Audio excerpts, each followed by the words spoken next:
Saito is a weak bum who gets summoned to a magic academy by a mage who treats him like a peasant. However, when he discovers a secret ability to master any weapon he touches, every baddie on campus begs him to use his special sword to clap them. It all starts on the first day of a new session in the Tristane Magic Academy. After welcoming her students to their second year, a teacher named Chevreuse calls a distracted chick named Louise to come try out an alchemy spell. Just then, the entire class tells her to pick someone else because Louise has never been able to perform a proper spell since she was born. Upon hearing this, Louise gets pissed and decides to prove them wrong. But instead of replicating the spell like Chevreuse did, she turns the entire class into a disco ballroom. After the class goes up in smoke, Augusta immediately tells Chevreuse that they warned her, only to see that she has already lost consciousness from the shock. Meanwhile, Principal Osman's secretary has just finished playing with his secretary's buns and suddenly remembers that the second years have to summon their familiars tomorrow. Hours later, Louise walks out of the detention room and Augusta shows up with her squad to laugh before saying that she will definitely fail at the familiar summoning tomorrow. However, Louise suddenly claims that she will summon the greatest familiar they have ever seen, and Augusta ends up thinking about it for the rest of the night. The following afternoon, everyone in class gathers in the courtyard to summon their familiars, and after they all successfully perform the ritual, Augusta sees Louise hiding and asks if she has already forgotten her promise to summon the greatest familiar their world has ever seen. Louise then walks out to perform the ritual, and they all prepare to watch another epic fail, but this time, things take a weird turn as she ends up summoning our worthless MC Saito. After everyone mocks her as usual, she tries to end the ritual, but Colbert reminds her that it's a sacred ceremony that can only be performed once, meaning that she is now stuck with him. While Louise struggles to come to terms with this, Saito gets freaked out by the fact that he can't even understand the language, so he tries to sneak out,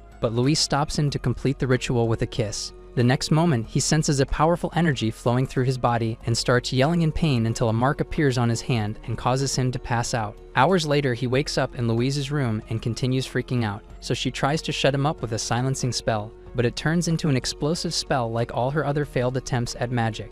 However, when he gets back up and tries to attack her, she realizes that they can finally understand each other's language and carefully explains his situation to make sure he understands that she basically owns him. Just as she takes a moment to catch her breath from all the talking, he runs out the door to escape, but ends up seeing Gooch working his magic on an innocent first year too stupid to realize that he is a playboy. After Saito slips past him, Louise tells him to stop being so useless all the time, so he joins her to chase Saito and eventually uses levitation magic to capture him. Several minutes later, Saito explains he came from a place named Japan and tells Louise to send him back ASAP, but she tells him to forget about it and suddenly starts stripping. While covering his eyes, he asks how she can be so comfortable stripping in front of him, so she reminds him that he is nothing but a worthless slave she now has to tolerate. After telling him to make sure her clothes are washed for tomorrow, she climbs into bed, but he gets pissed and says he will never do her laundry. However, when she reminds him that she is the only one capable of taking care of him, he reluctantly agrees and crawls onto a mat to sleep.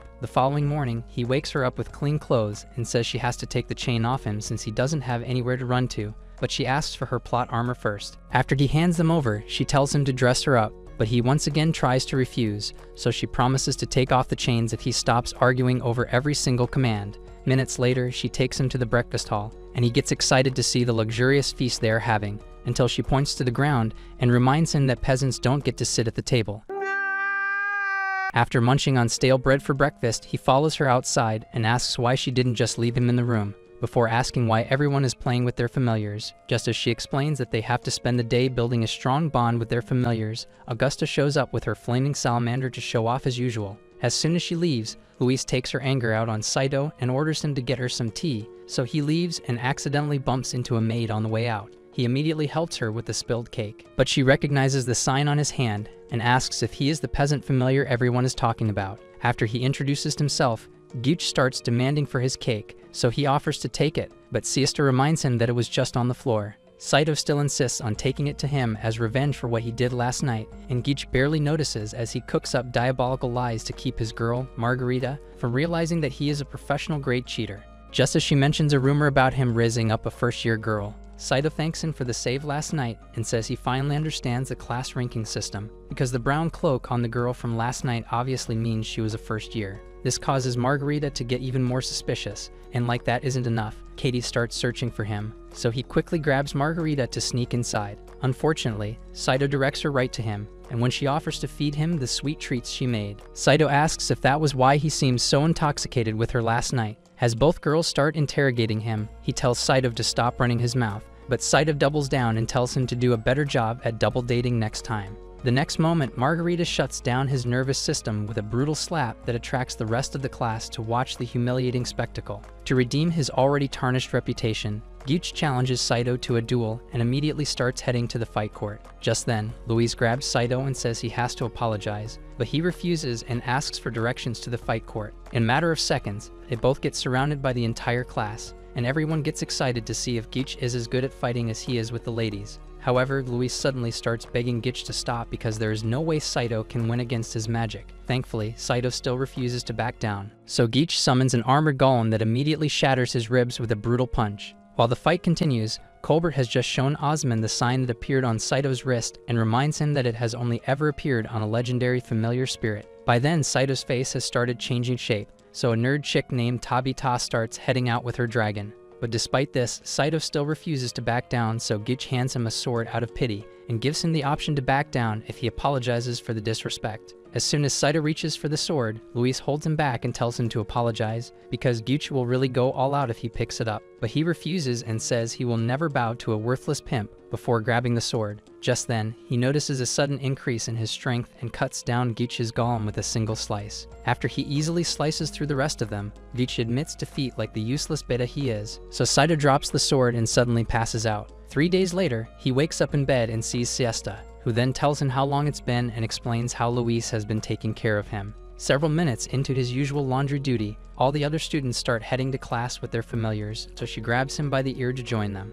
Shortly after that, Miss Chevreuse starts a new lecture in class, and Margarita quickly reminds everyone that her brain works except when Gyuch plays it, but as she sits back down, Saito notices why the weak beta is obsessed with her vanilla buns. Louise notices the creepy staring and immediately crushes his nuts before Augusta suddenly says that someone in class is too stupid to pull off beginner-level spells. The next moment, everyone starts looking at Louise, causing Saito to realize that his master is even more useless than him. As soon as they leave class, he teases her about it, but when she suddenly decides to starve him for the next few days, he remembers his place and begs for mercy. Hours later, he realizes that she is actually serious and tries to beg again, but she tells him to forget about it and focus on dressing her for bed. After obeying her orders, he reminds her of her responsibility to make sure he is okay. So she decides to let it slide until he gets a little too excited and says that she has more of a shot at growing her milkers than she has with magic. As extra punishment for the disrespect, she makes him sleep outside, but Siesta, who happened to be passing by,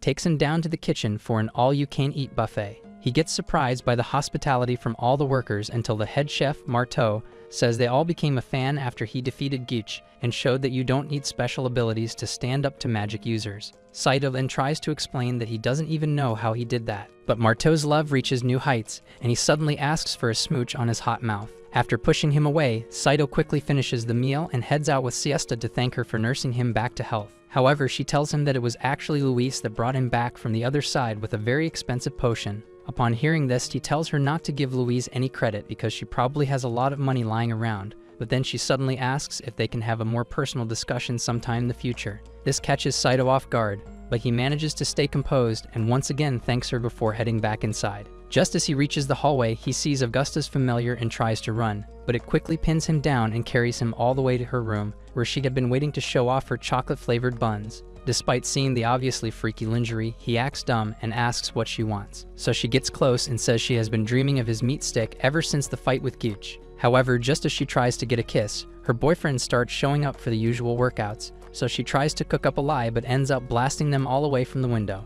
Sensing the danger, Saito quickly reminds her that he already has a master he is kinda loyal to, but upon seeing the huge chocolate racks on her chest, his brain turns off. Unfortunately, as soon as Augusta locks lips with him, Louise shows up and orders him to go back with her. When Augusta refuses to let him go and pulls his head into her jugs, Louise explains how he will likely get butchered by her magic-using boyfriends for stealing their community kitty. This causes Saito to return to reality, so he follows her to the room, where she immediately starts whipping him for letting his meat stick control him. After begging her to stop, he finally grabs a hold of her arm and asks if she is jealous that he gave someone attention. But she responds by crushing his nut sack and stomping on his head, while explaining how her family and Augusta's had been beefing since the dawn of time. Moments later, he explains how Augusta's salamander dragged him to her room, and when she asks why he couldn't find a sword to defend himself, he claims to have no idea how he even won the fight against Gyuch, causing her to realize that he's still the pathetic weakling he was when she first summoned him. She then takes a moment to think before telling him to go to bed,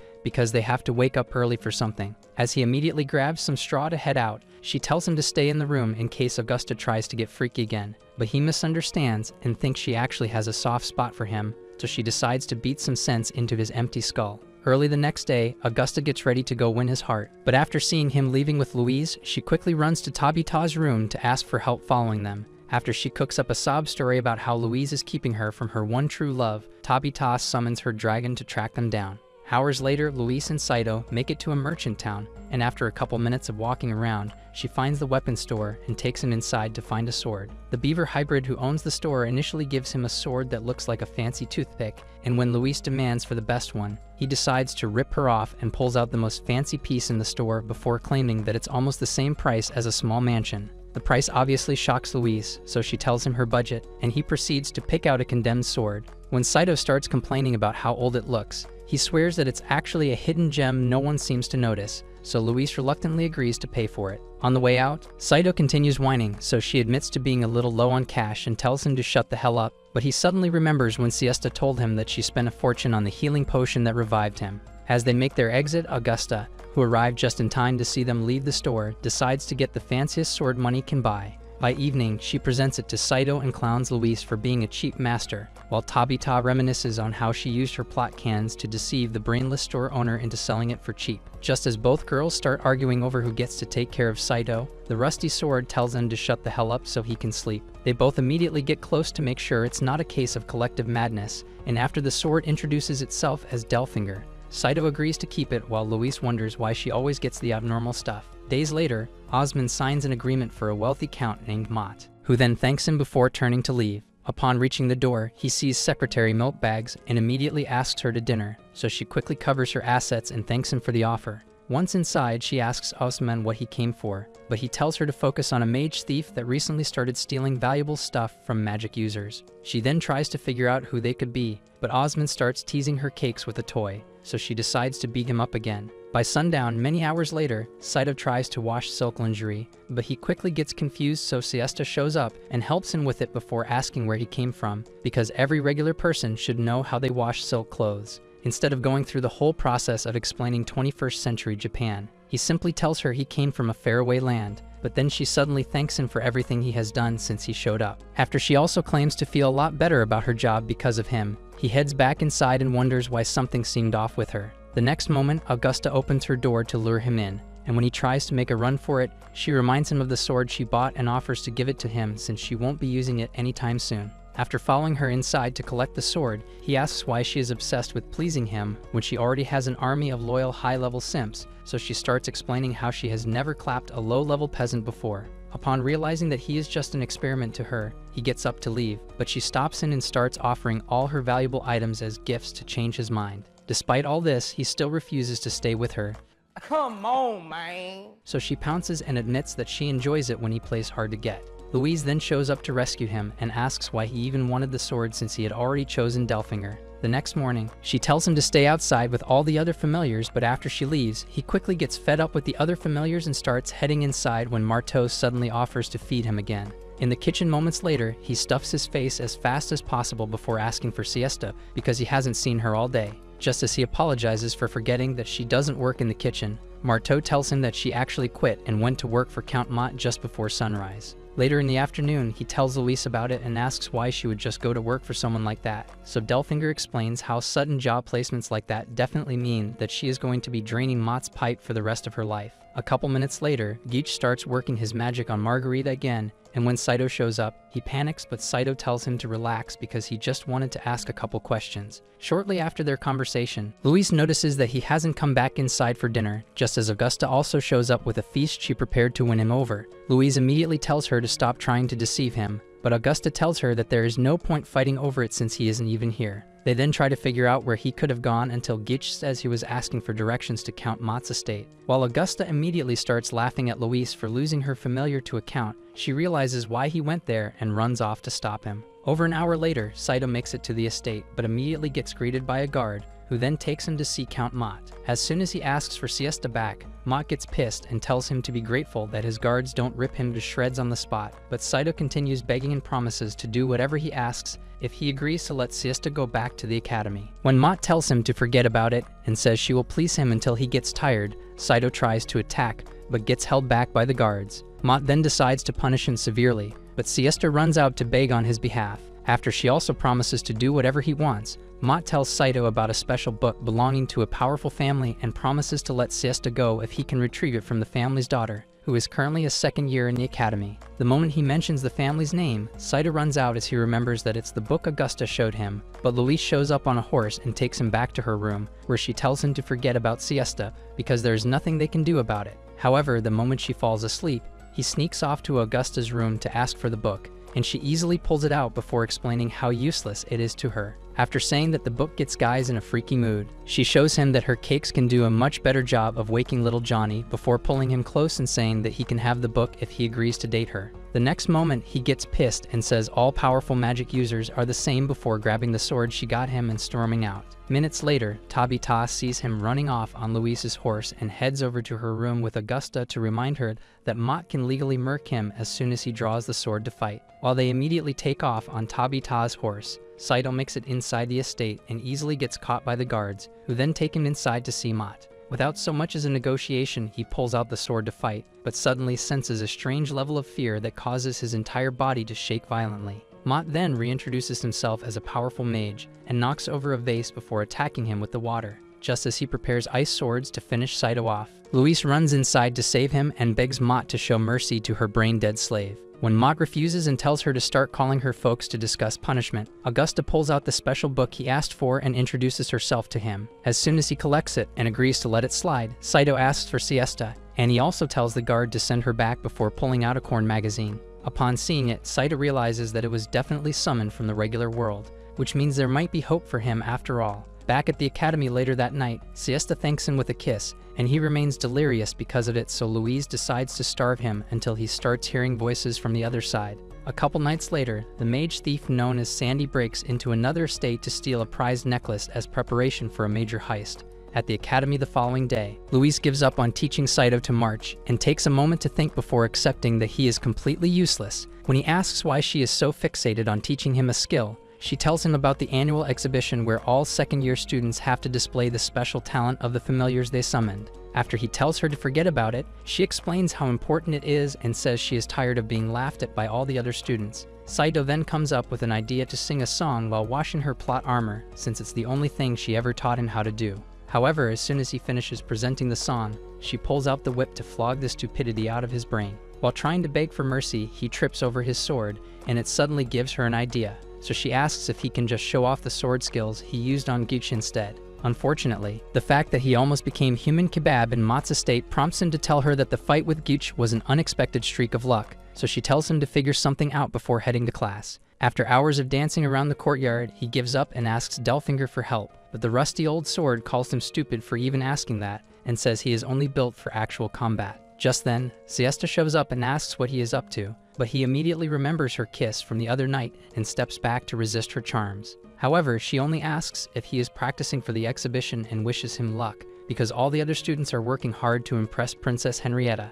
Meanwhile, Longueville has just started listing out the preparations to be made ahead of Henrietta's visit, but Osmond focuses on his familiar, who is currently trying to see her goods, the moment she notices and tries to squash the freaky mouse. It runs back to Osmond and apologizes for not getting a good look, before Longueville takes her anger out on him. By then, Siesta has just finished showing Saito how much effort the other students are putting in to please Henrietta, so she grabs his hand to wish him luck again before leaving to help with the other preparations. Later that night, Colbert tells the guards protecting the academy's vault to focus on the main gates during Henrietta's visit, and when Longueville asks why, he reminds her that it's already fortified by incredibly powerful magic and claims that no thief would be stupid enough to attack the vault while the princess is around. The next day, all the students gather outside to welcome Henrietta, and as soon as she steps out of the carriage, Gooch forgets that Margarita even exists. while Augusta deludes herself into thinking that her milkers make her more beautiful than Margarita. Saito, on the other hand, shamelessly gushes over her, so Luis tells him to stop but seems to be more excited than anyone else.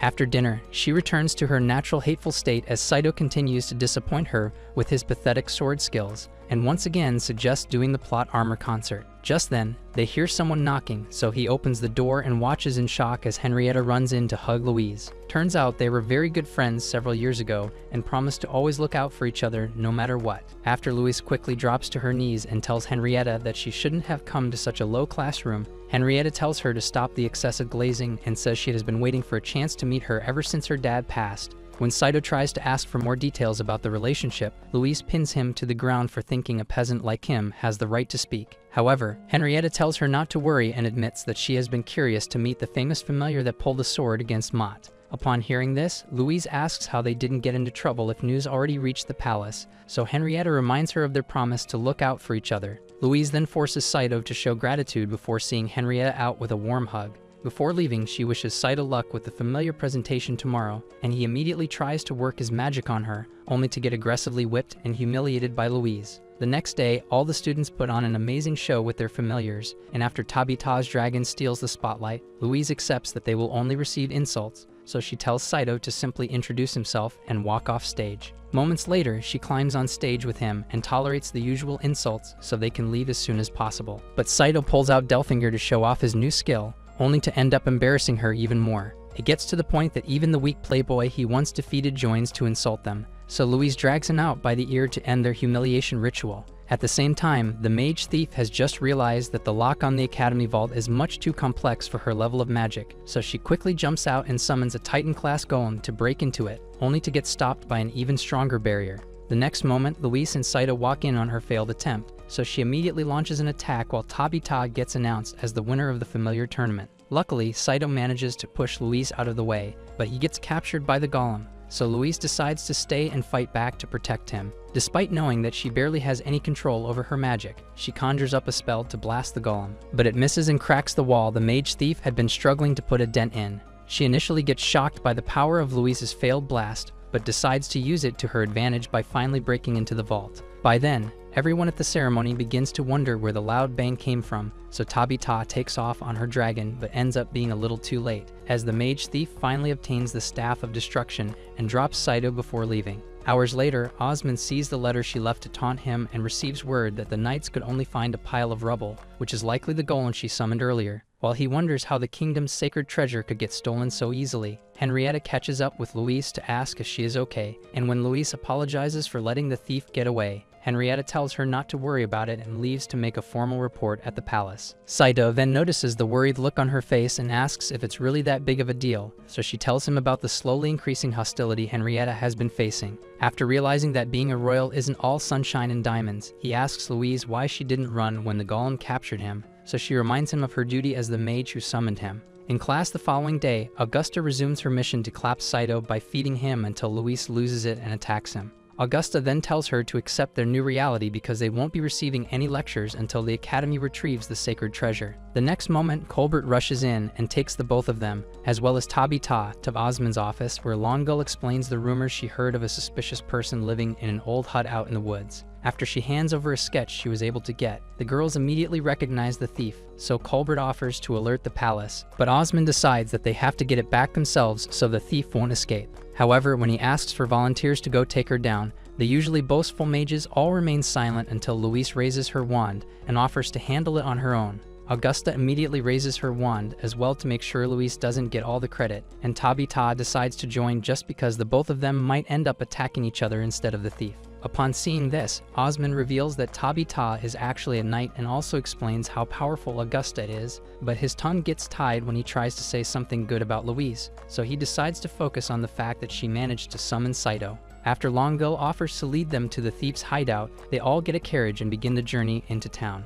Moments later, Saito asks why a noble would be stealing from other high-ranked members of society, so Longueuil tells him that not all mages are actually nobles. She goes on to explain how some of them lose their nobility and end up becoming criminals or regular peasants, but when she admits that she also lost her nobility, Augusta gets intrigued and asks how she managed to get a job as Osmond's secretary despite it. Ignoring the obvious fact that the old geezer is a sucker for young milkers, she claims he is just a naturally kind person, but Augusta continues asking how she lost her nobility until Louise tells her to stop being rude. She then decides to focus on getting freaky with Saito instead, and that naturally causes Louise to get pissed, so he holds them back from starting a fight. The next moment, Augusta gives him the sword she bought and says he will definitely need it because Delfinger might snap after a single attack. Shortly after that, they get to the hideout and Saito ends up being the lab rat they send to scope the scenery out. Luckily, he finds no one inside, so Tabita and Augusta join him to take a look inside, while Longueuil decides to investigate the surrounding forest. After minutes of looking through everything in the cabin, Tabita spots a conveniently placed chest and pulls out the sacred treasure, which surprises them since the thief wouldn't have just left it lying around. All of a sudden, the roof gets ripped off by another golem, so the girls immediately attack, but barely leave a scratch on it. As they try to come up with a plan to stop it, Louise shows up and tries to attack as well, but she misses as usual and causes the golem to focus on her instead. Upon seeing this, Saito tells her to run away, but she refuses and starts yapping about the importance of being a mage while the golem prepares to give her an instant burial. After another miserable attack, she realizes that it's too late to escape, but Saito saves her again and lands a brutal slap before saying that no one will miss her. She gets clapped without even putting up a proper fight. The next moment, she starts bawling her eyes out and says she is just tired of being a joke to everyone in the academy. So he comforts her and helps her get on Tabita's horse before deciding to take the golem down by himself. As the girls fly off, he pulls out Augusta's sword and charges in with every ounce of energy left in his body, but the sword snaps in half as soon as he lands the first strike. Just as his adrenaline rush turns to fear,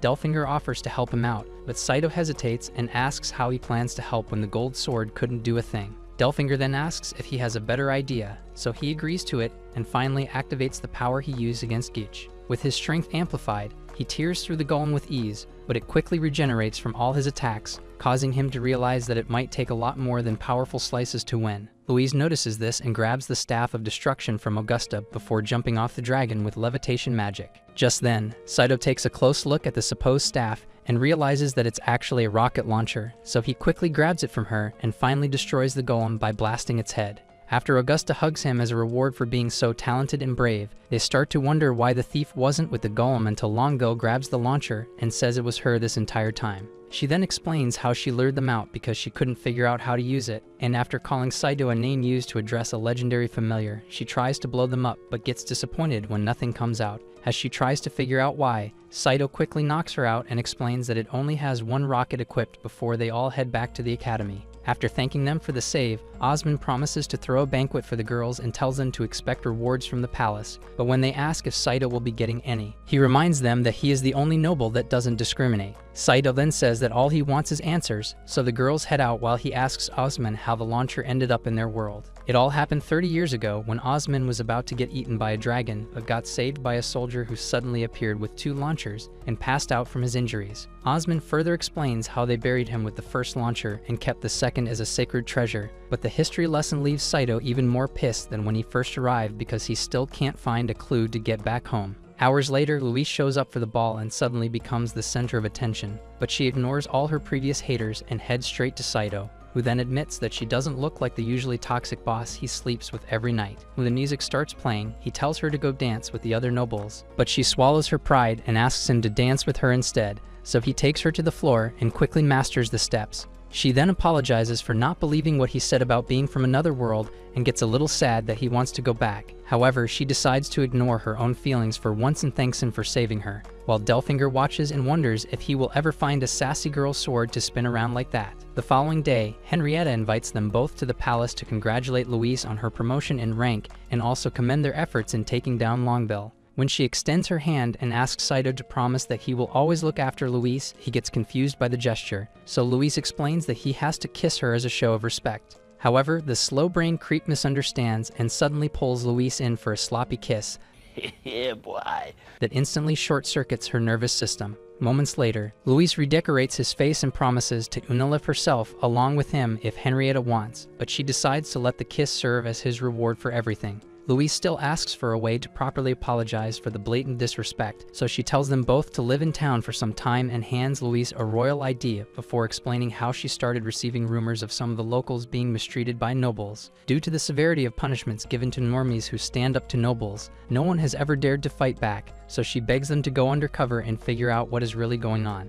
Shortly after that, Louise changes into regular people's clothes and sets out with Saito to begin the mission, but they hit their first roadblock when she hears the outrageous price being paid for a horse. Moments later, even the regular hotel for nobles ends up being way out of their budget, so they spend most of the day looking for affordable luxury because Louise continues insisting that she can't sleep in peasant inns. When Saito starts complaining about it, she gets pissed and tells him to stop following her so she can think. But by evening, he finds her at a water fountain and learns that she blew all their money at a casino. After laughing at how stupid she was for thinking she could win something on her first try, he suggests asking Henrietta for help, but Louise refuses and says they have to find a way by themselves. Just then, a fruity man-beast named Scarron shows up and gushes over how good Saito looks before offering to give them a room on the condition that they have to work for him. Several minutes later, he receives a proper welcome from the army of baddies working for him and thanks them for being so kind before introducing Louise as the latest member of the family. While he explains the fake backstory she cooked up, Saito joins a chick named Jessica to wash dishes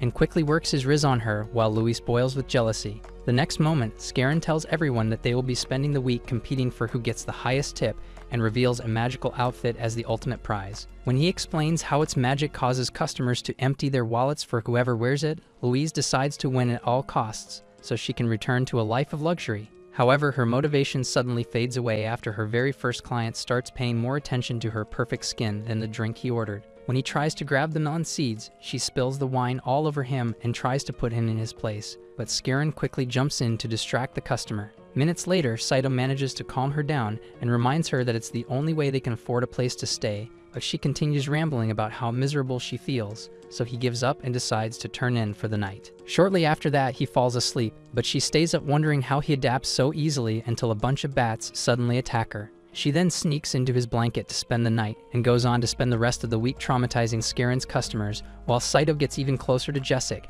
and gets shocked when she tells him that Scarron is actually her dad. During one of her shifts, Scarron decides to bench her since most of the customers already hate having to put up with her attitude and melon seeds, but this causes her to finally notice that Jessica's jugs are the reason Saito has been so obsessed with her, so she knocks him out with a bottle. Minutes later, he wakes up in her room, and after explaining what happened, she asks for the truth about his relationship with Louise. This catches him off guard, so he tries to remember the lie they started with, but Jessica tells him to forget about it because she already knows that Louise is actually a noble. She further explains how her bossy attitude was an instant giveaway, so Saito admits that it's true but tells her to stay away from them if she doesn't want any trouble. This only causes Jessica to get a lot more curious, so she crawls over to him and promises to let him hit if he tells her all about their secret mission. The next moment, Louise barges in and demands to know what they are doing, so he jumps out of the bed and claims that he was just gathering valuable intel from her. After saying that the only intel he collected is the texture of her jugs, Louise crushes his baby maker and tries to drag him out,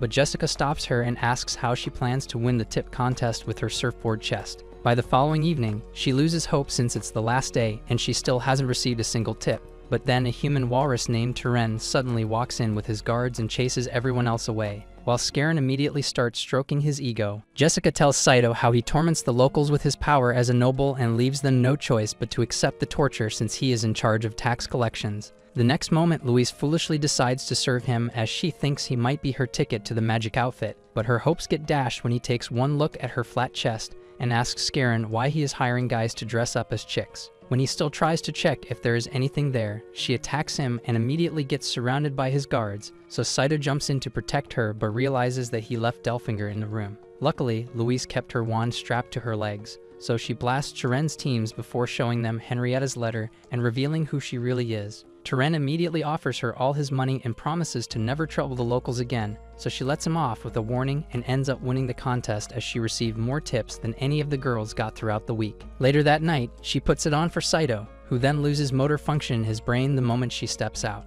The next day, they both make it back to the academy, but Louise gets tired of Saito grabbing her chesticles and kicks him off the horse. Just then, Augusta sees them and says she thought Luis had already left on vacation before giving Saito one last taste of her jugs and telling them that she is going to see Tabita's home. Shortly after that, she tells Tabita that she is also an exchange student before explaining how she got expelled from her previous school and became the black sheep of the family, which was why they sent her away. Just as she tries to ask for Tabita's backstory, a local farmer stops their carriage and explains to Augusta that there is a flood up ahead. Back in the academy at the time, Luis has just given Saito all her piled up laundry, and after she barks the usual orders, he heads out and wishes their mission could have gone on for longer. However, after seeing Guiche and Margarita having the usual fight, he decides that the academy isn't so bad after all. After Guiche chases her into the building to bay, he spots a huge bowl and suddenly comes up with an idea before getting permission from Marteau to use it. He then pushes it all the way to the back and tells Delfinger that he might finally be able to experience one of the pleasures from back home.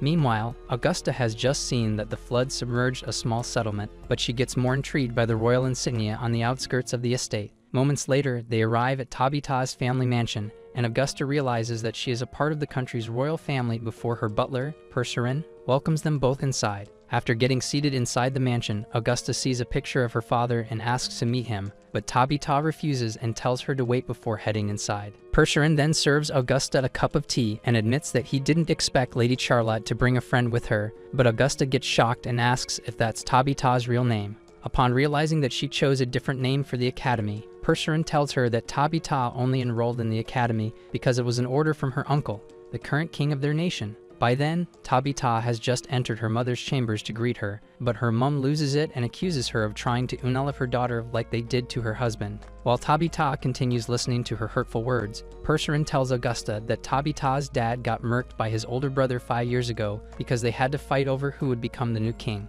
Despite this, a lot of people still wanted to wipe out the entire family, and during a ball a little while after her dad got unalived, a conniving mage tried to poison Tabita, but her mum noticed at the last moment and drank it all. Although it didn't send her to the other side, she lost her sanity to the curse infused into the drink and has remained broken ever since. Leet that wasn't enough. Tabita was forced to take on extremely dangerous missions by the same people, but because she managed to survive every single one, they sent her away to the academy. Just then, Tabita returns from her mother's chambers, so Augusta asks if they can go take a bath to wash off all the sweat from their journey. Hours later, Saito climbs into the makeshift bath he prepared and tries to get the full experience by dunking his head into the water, but Siesta sees it and gets closer to figure out what it is. The next moment, he jumps out and startles her in the process before quickly hiding his pickle. Despite knowing that he has nothing on, she still walks over to ask what it is, and after he explains, she asks to join him, and he accepts but believes there is no way she would actually climb into the bath with him. However, upon seeing that she has already taken off most of her clothes, he reminds her that his meat stick actually works, but she claims it won't be a problem because she trusts him. After climbing inside the bath, she convinces him to face her, so he quickly starts a conversation to keep his magnum from sticking out. Meanwhile, Margarita had just called Guiche out for a late-night date where she plans to charm him with a special potion she cooked up. As she tries to find the perfect opportunity to slip it into his drink, Saito and Siesta continue making small talk, but a couple of minutes into their chat, Luis storms out to figure out what is taking him so long. Unlike all the other times she has caught him with a girl, she freezes in shock and quickly walks back after seeing the happy look on his face. Just then, Siesta tells him that her grandfather used to say he also fell out of the sky and was from another world. He immediately tries to ask more questions, but she stands up and says she has to get back to work. By then, Margarita had just slipped the potion into Guiche's drink, but Luis suddenly shows up and drinks the entire thing before storming back inside. Minutes later, Saito gets back and tries to apologize for taking so long, but the potion suddenly alters her brain chemistry, so she hugs him and asks how he could betray her love. As he struggles to figure out what kind of madness she is displaying, Margarita shows up to fix the mess she made. Meanwhile, Augusta watches over Tabita as she sleeps and reminisces on the quest Percerin said her uncle wanted her to complete. She could already tell that it was going to be another indirect attempt to unalive her, so she offered to help and realized that she knew so little about her best friend. Just then, Tabita experiences a nightmare about the night her mother was poisoned, so she climbs into the bed to comfort her. Early the next day, Luis stops Saito from leaving so they can cuddle together in her bed, but he refuses and says he has important business to attend to, causing her fragile heart to shatter into a million pieces. While staying back to comfort her, he thinks back to the previous night when Margarita explained how she suddenly swallowed the entire glass that was meant for Guiche. As soon as the words left her mouth, Guiche claimed to be happy that she was willing to go that far for his love, but as he tried to reward her with a kiss, Saito interrupted to remind them that they needed to fix Louise. Unfortunately, Margarita had no clue how long the potion would last and told him to expect her to be normal again in a year. Back in the courtyard, Luis continues professing her love. So he decides to play along until Siesta shows up and starts twitching as she struggles to contain her anger. Upon seeing this, he tries to explain that it's all a misunderstanding, but Luis gets jealous and asks if the sloppy brain she plans to give him won't be enough. Her careless display of obsession eventually gets to Siesta, so she leaves, and after Luis also storms out in anger, Saito decides to follow the one with her senses still intact. When he tells Siesta that Luis is just under a spell, she gets pissed and tells him not to underestimate her intelligence because everyone knows that making love potions is strictly forbidden. After she walks out on him, he heads back to the room to receive another verbal assault from Louise, but upon opening the door, he sees that she has already prepared for the sloppy brain she promised and freaks out. She then explains that she had to go this far because he never tries to get freaky despite the fact that they live together, but he still tries to put her shirt back on, so she grabs him and swears that she has always wanted to do it. As she tries to get closer, he falls off the bed, and she almost starts crying again,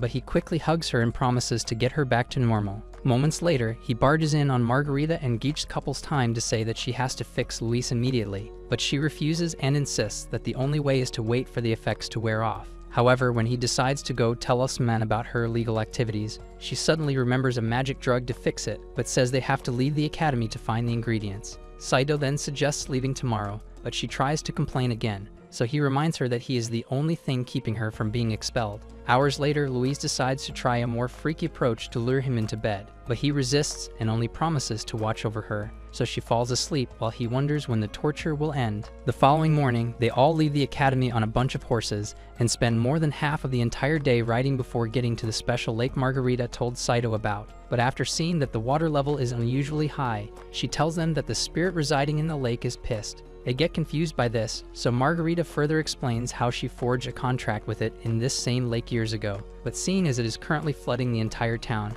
it can only mean that the spirit has been provoked by something. Hours later, she drops some blood on her familiar and sends it into the water to find the spirit, who then reveals herself just a couple minutes later. As soon as she switches to a human form, Margarita reminds her of their contract and asks for her tears so they can help Luis, but the spirit refuses and tells them to leave. When Saito suddenly starts begging and promises to do anything in return, Margarita tries to stop him, but the spirit surprisingly accepts and tells him to stop the people attacking her because she is too busy flooding the area to handle them. Without even thinking about it, he accepts and immediately takes them all to the far edge of the lake, but when he tries to cook up a plan with Margarita, Luis pulls him back and asks if she is his new side piece, so he once again pretends to love only her just to avoid another cringy breakdown. The next moment, they see two mages about to attack the water spirit again, so Saito immediately tries to stop them, but Geach holds him back and says they need a plan. This causes Saito to think he might not be so bad after all, until he decides to use his magic from the woods while Saito handles the main attack. When he tries to make it sound like he is actually putting in effort, Saito supports his delusion just to stop him from yapping.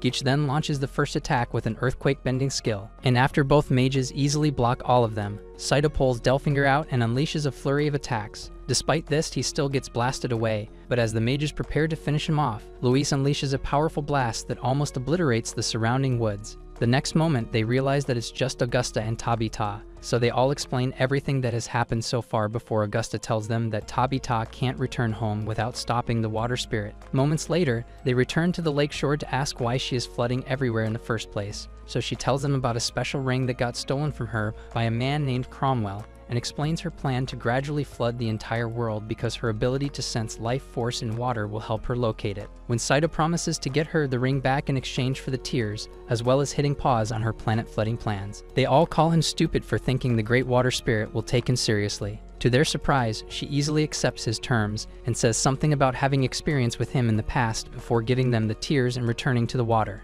Back at the academy several hours later, Louise returns to normal and attacks Saito for taking advantage of her, until Henrietta suddenly jumps in from their window. Meanwhile, while Longville, who managed to escape prison, meets up with the same Cromwell the water spirit mentioned. When Louise asks Henrietta why she suddenly decided to show up instead of sending for them, she explains that it is a matter of great importance and asks them to keep it secret before saying that she has decided to marry into a powerful nation to protect her small kingdom. After Louise expresses how sad she is to hear that, Henrietta tells her that they have to receive a letter she sent to a prince years ago because it could destroy her marriage plans if anyone ever finds it. Saito then asks what she could have possibly written to cause that, and Louise responds by crushing his toes before Henrietta starts fighting back tears and says they're the only ones she can trust with the mission. Just as Louise humbly accepts to carry it out, Geach walks in and says he'd heard everything before offering to assist them. Both Louise and Saito immediately tell him to forget about it, but Henrietta accepts the offer, leaving them both at a loss for words. Shortly after that, Siesta finds Saito doing laundry as usual and apologizes for not trusting him about the love potion, but he tells her not to worry and suddenly remembers what the water spirit said about him. He then asks if she knows anyone in the academy with a lot of knowledge on their world's history, and ends up in Colbert's workshop the next morning. After he explains what the water spirit said, Colbert tells him about a magic element called the Void that has only been used by a powerful mage and his familiar, who has the very same insignia Saito had. However, seeing as they all know Luis to be the most useless mage, Colbert tells him that it might not be him after all. The next moment, Saito notices a familiar smell, so Colbert shows him a flask filled with a liquid called dragon blood. While he explains how it was found after two never-before-seen dragons fought in the sky, Saito takes a closer look and wonders how on earth they found gasoline. Before bed that night, Louise admits that she might end up failing Henrietta since she still can't use magic properly, but Saito reminds her of all the times they pulled through at the last minute and promises to protect her if it comes down to it. Early the next day, they all get to the gate, and Louise takes a moment to stare at the ring Henrietta gave her before wondering why the bodyguard she promised to send hasn't shown up yet. Just then, Geach's familiar crawls out of the dirt and suddenly attacks her, so Geach explains its obsession with jewelry and tells her to give it up.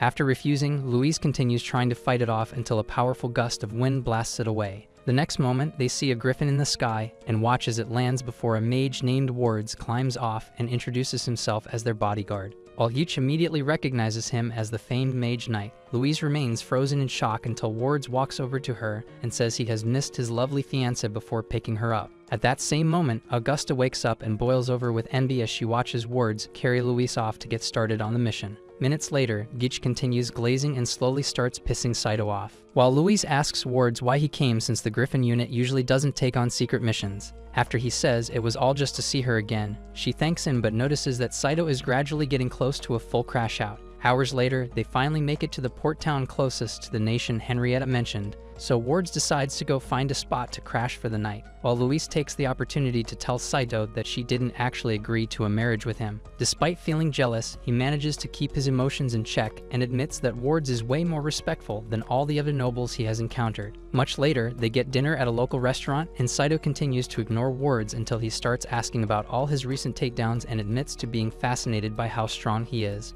When he suddenly asks for a duel and says they have more than enough time since the ship leaves tomorrow night, Saito agrees to it, so he gets up to leave and asks Louise to follow him for an important conversation. Shortly after that, Geach and Saito get a room together, but the shameless playboy runs out to find a hot date for the night, so Saito asks Delfinger if he knows anything about the legendary familiar called Gandalf. While Delfinger explains that it's really him, Wards tells Louise that she has a special power no one else can even think of mastering before suddenly saying that they should get married after the mission. After rambling on about how she will help him achieve the greatest heights of nobility, he promises to always protect her and leans in for a kiss, but she suddenly remembers when Saito told her the exact same thing and says his name without realizing it. This causes Wards to hesitate, so she quickly tries to explain, but he tells her not to worry and leaves to get another room. The next day, they all find a spot for the duel, and Saito immediately launches an attack, but Wards easily blocks them all and pays close attention to learn how he moves. He then forces him back and says he won't even have to go all out before unleashing his own attacks, and eventually blasting Saito into a stack of barrels, causing Mr. Protector's aura to vanish right in front of Louise. Later that evening, Louise finds Saito crying and promises that his pathetic failure didn't change anything about their relationship, but he refuses to listen and tells her to go back to her fiancé. When she tries to pull him away from the railing, he pushes back and tells her to leave, so she gives up and says she will be accepting Ward's proposal before leaving. Shortly after that, Geach shows up and reminds him that they have to get on the ship early, but Longo suddenly shows up with a golem to attack them. Meanwhile, Wards had just told Louise that Saito and Geach have already gone back to the academy, causing her to believe that Saito actually abandoned her. As they start heading to the ship, Saito cuts off one of the golem's arms, but it quickly regenerates, so Geach summons his own army of golem knights to take it down. By the time his knights get destroyed, Augusta and Tabita show up to help, but upon seeing that their fight has attracted unwanted attention, Longueuil decides to leave and says she only wanted to stall them. After taking a moment to think, Saito rushes back to the hotel to find Louise, but the manager tells him that she has already left, so he asks Geach where the ship is. Just then, It flies over them, leaving Saito confused until Augusta and Geach explain that the nation they were heading to actually floats, which is why they had to wait for the perfect time to board the airship.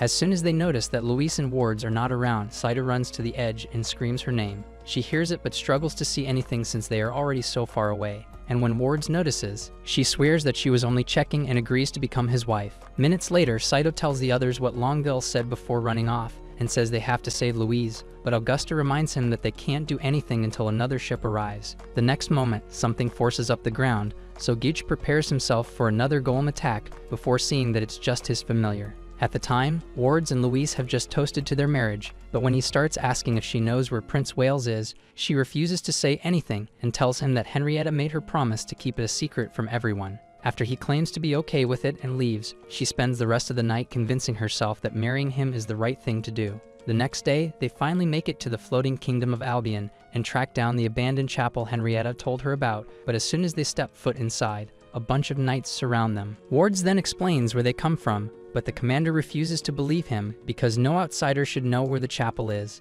However, when Louise shows him the ring Henrietta gave her, he takes off his glove and takes his ring close to hers to activate the magic infused into the both of them. Prince Wales then takes off his helmet and apologizes for the hostility before taking her into his office where he reads the letter Henrietta gave to her. After he hands over the letter she was worried about, Louise asks if he plans to turn himself over to the nobles raising a coup against his family. He initially tells her to stick to delivering letters, but upon realizing that she is genuinely concerned, he explains that there is a secret group puppeteering the enemy nobles and says he has to fight to the end to protect his nation. On her way out, Ord shows up and suggests getting married in the chapel, but she refuses and says they have to wait until they get back home. The next moment, he grabs her and says his organization needs her, but then she remembers that it's the same group Wales just mentioned and refuses to marry him. She then tries to escape, but Cromwell shows up and takes over her mind with the ring he stole from the water spirit. Minutes later, Wales starts wedding, but after Ward says his vows, Louise realizes what is happening and tries to fight back. Unfortunately, the ring's power ends up being too strong for her,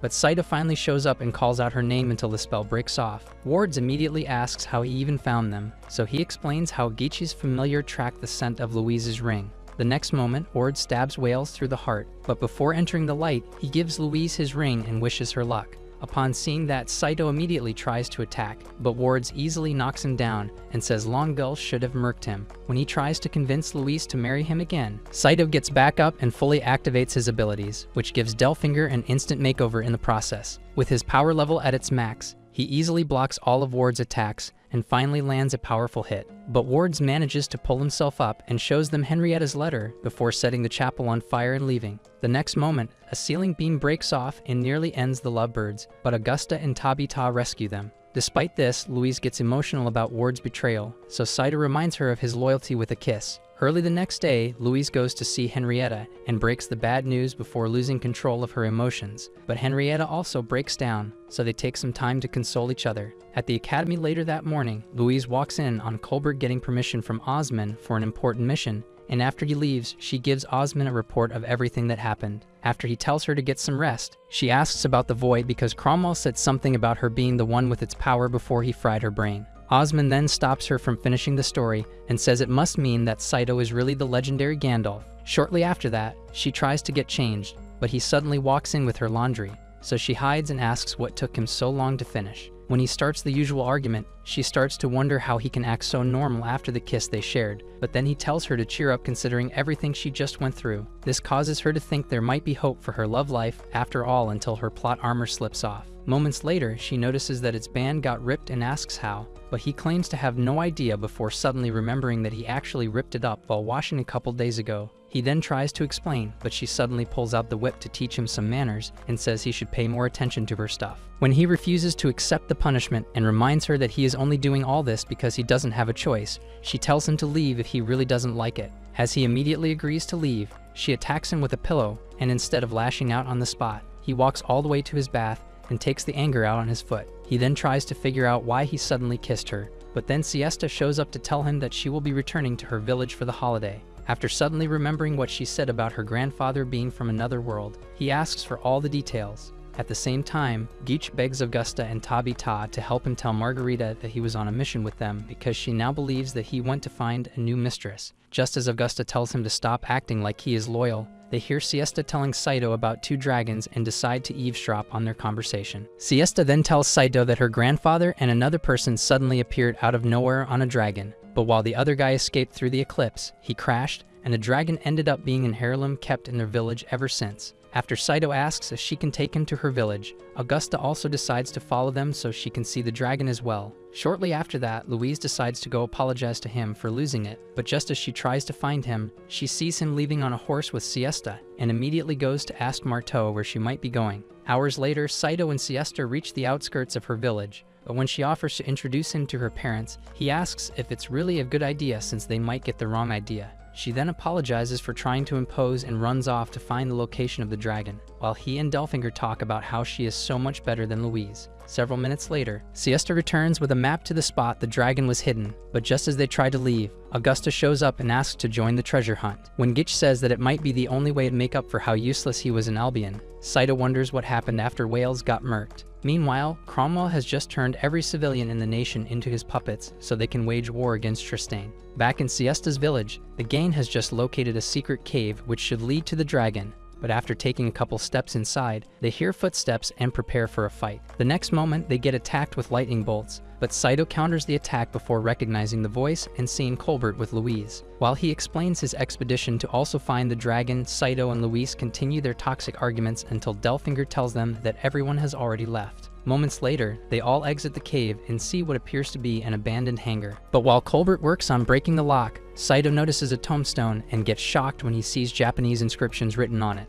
As soon as Colbert opens the locks, they all go in, and Saito once again struggles to believe his eyes upon seeing that the supposed dragon is actually a fighter jet. Just as he explains that it's from his world, Colbert says there is a way for him to go back home because the only reason Siesta's grandfather got stranded was because he couldn't fly into the eclipse on time. Upon hearing this, Louise gets sad as she realizes that he will actually be leaving her soon. At the time, Henrietta has just told her mom about the letter Wards stole and apologizes for failing their country. But Marianne tells her to stop pretending like she isn't still sad over Wales's death. Henrietta then breaks down in her arms before a guard runs in to tell them about the war Cromwell is planning. By then, Osman and Colbert have just transported the fighter jet to the academy, so Saito jumps inside to figure out the controls and learns that his ability gives him instant mastery over any weapon. The next moment, he notices that Louise has been staring at him, and after she storms off to hide how bad she feels, Gooch rides in to tell her about the war. Hours later, Cromwell finalizes his plans with Wards and Longueville and decides to launch a full-scale attack in 3 days because the eclipse happening that night will increase the power of the ring.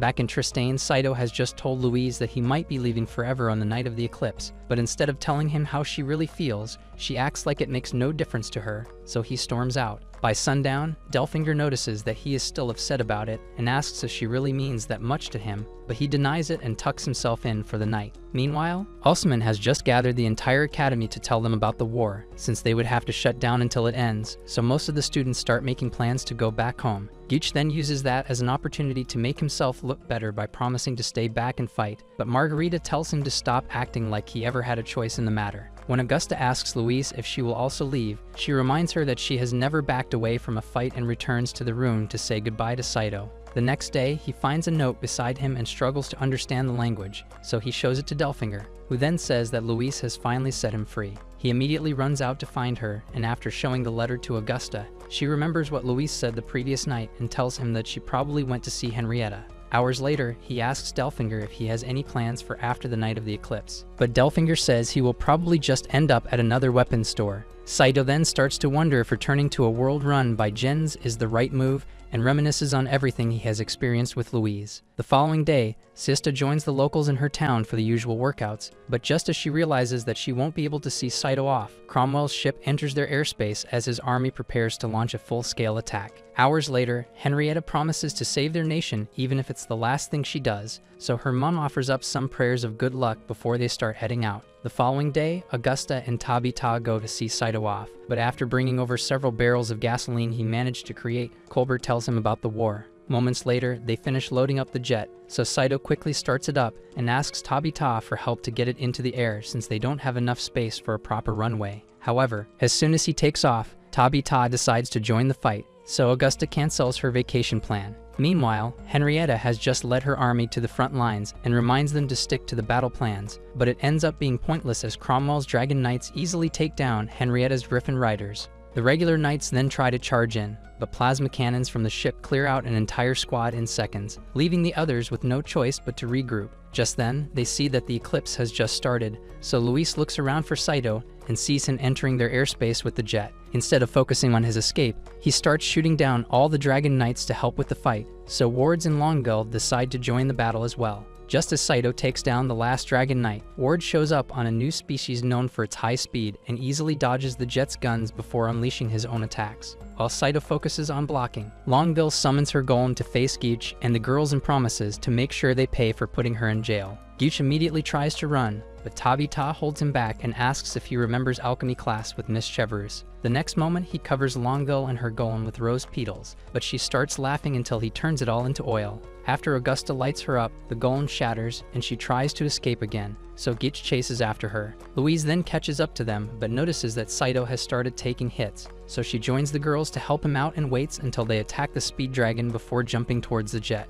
With Tabita's help, she climbs into the cockpit with Saito and admits that she never wanted him to leave, but then Wards catches up to them again and resumes his attacks. When Saito promises to protect Louise no matter what happens, she finally accepts her feelings for him and awakens her true powers by absorbing some of his. She then stands to recite an incantation, and Saito focuses on evasive maneuvers until she unleashes a blinding blast that obliterates Wards and Cromwell's entire fleet in an instant. Moments later, he sees Augusta and Tabita and tries to gain control of their minds with the ring, but Geach knocks him out and apologizes for failing to catch Longbill. Meanwhile, Saito, who has just crashed the jet, waits for Luis to wake up before saying that he might be staying for a little longer. After calling him stupid for missing his shot, she kisses him but claims it was just to renew their master and slave contract. Days later, life returns to normal at the academy, and after hours of searching, Luis finds Saito chatting with Siesta and reminds him that she wears the pants in their relationship. In a dream several nights later, Saito finally returns to Japan and loses himself in excitement, as he never expected to escape life with Louise. But after thinking about everything they have been through already, he starts regretting it and ends up crashing the jet. The next moment, he wakes up on the floor of her room and rushes to hug her as he realizes it was all a dream. But she quickly reminds him why he wanted to leave by putting him in his place. To his greatest surprise, she stops herself from attacking and acknowledges the fact that he gave up life as a broke Gen Z NPC to be with her. After also promising to stop whooping him, she invites him back into bed, but he decides to sleep with one eye open just in case she decides to run insane later in the night. The following day, Henrietta tries to talk her way out of her coronation ceremony, but Cardinal Masterini explains that she needs to become the queen to renew the people's hope, especially after what happened in Albion. As the ceremony progresses, Cromwell gets excited for his prison meal, but almost pisses himself when he sees a familiar face through the peephole. He immediately explains the mysterious power Louise used to justify his weakness, but she makes up her mind and uses the Ring of Anvarid to conclude his sentence. Around the same time, Luis presents Saito with a special pair of glasses before saying they have to go watch the coronation. But on the way out moments later, he sees Siesta and rushes over to speak with her. At first, she decides to ignore the glasses, but when he starts drooling over her jugs, it suddenly lights up, so she asks if he plans to join a circus. As he starts struggling to take it off, Louise explains that it was specially designed to light up whenever the wearer starts losing his senses to another chick's plots. She then proceeds to light him up as punishment, but his lack of shame leads him to stare at every chick's cakes with evil intent. So Louise spends most of the day blowing him up until they finally get to Henrietta's coronation ceremony. As her carriage gets closer, Louise makes the mistake of letting Saito look, so he immediately feasts his eyes on her royal milk bags. Nice. Causing Louise to go off the rails again. However, her explosion attracts the attention of Henrietta's new top soldiers, so they arrest Saito, and Louise ends up at the palace later on, struggling with the guards to speak with Henrietta. When General Agnes finally steps in to calm her down and explains that Henrietta is in a meeting with Osman, Louise starts begging her for Saito's freedom instead. Meanwhile, our shameless Emke once again reminds himself that all this wouldn't be happening if he had just gone back to Japan. Just as he starts thinking about the kiss with Henrietta to drown his sorrows, she shows up to talk to him,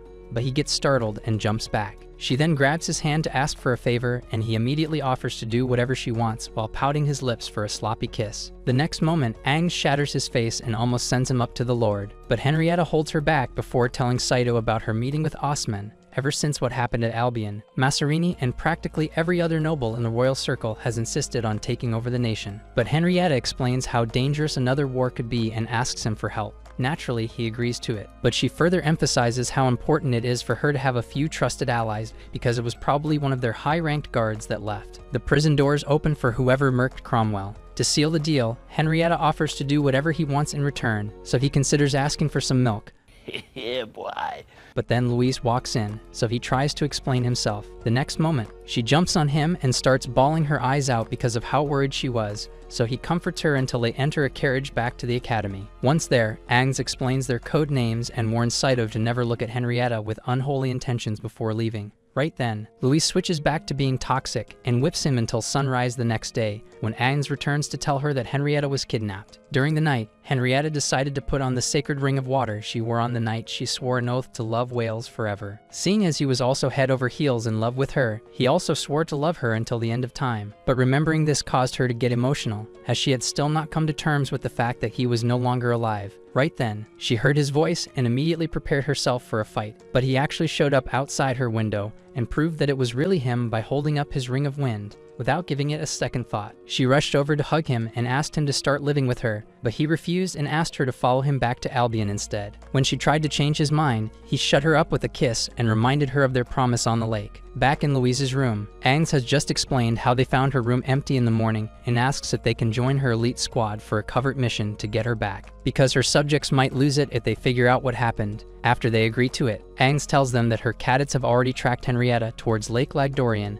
and as soon as she heads out, Saito and Luis climb into the jet to take off. Colbert then tries to warn them that most of its parts are still missing, but Saito takes off regardless and soon regrets it when the jet starts breaking apart in the air. By then, Henrietta, who just had another dream of the time Wales hid behind a tree to see her royal cakes, wakes up in his arms. So he quickly works his magic to distract her from Aang's and her cadets as they slowly catch up. At one point, he starts firing wind magic to stop them, but Henrietta remains intoxicated by his god-level Riz until he almost unilives them with a powerful spell. As his love spell starts to wear off, he levels up his sweet talk and easily convinces her to stick with him. Meanwhile, Louise has just started strangling Saito for making her enter a faulty jet when she was the one insisting on taking off as soon as possible. As they both plummet to a painful end, Augusta shows up with Tabita and saves them. So Saito manages to land the jet on the lake just as Wales and Henrietta get to the shore. After Augusta and Tabita also land, Saito takes a close look at him and asks if he was revived by the Ring of Anvari. So Wales thinks back to when Cromwell resurrected him but still claims he is the real one. Upon hearing this, Tabita attacks him with ice spears, but the holes immediately close up, so Luis tells Henrietta to stop letting herself be blinded by love. However, even after Wales attacks the girls, Henrietta still insists that he is the same prince she fell in love with and says they just can't understand true love. Saito then decides to take matters into his own hand and charges up his powers to attack, but Henrietta creates a wall of ice to stop him. Wales then combines his powers with hers to create a powerful tornado, so Saito focuses every muscle to hold it back while Luis scrambles for a spell to counter it. As Saito starts losing strength, Delphinger reminds him that his sole purpose is to keep Luis safe, so he forces himself to press on until she figures out the spell and summons a lightning bolt that deep-fried Wales. Moments later, Henrietta tries to help him up, but he starts apologizing for trying to deceive her and tells her to fall in love with someone else because he won't be able to love her forever as they promised each other. After refusing, she keeps telling him to stay with her, but his injuries get worse, so he reminds her to move on before returning to his ancestors.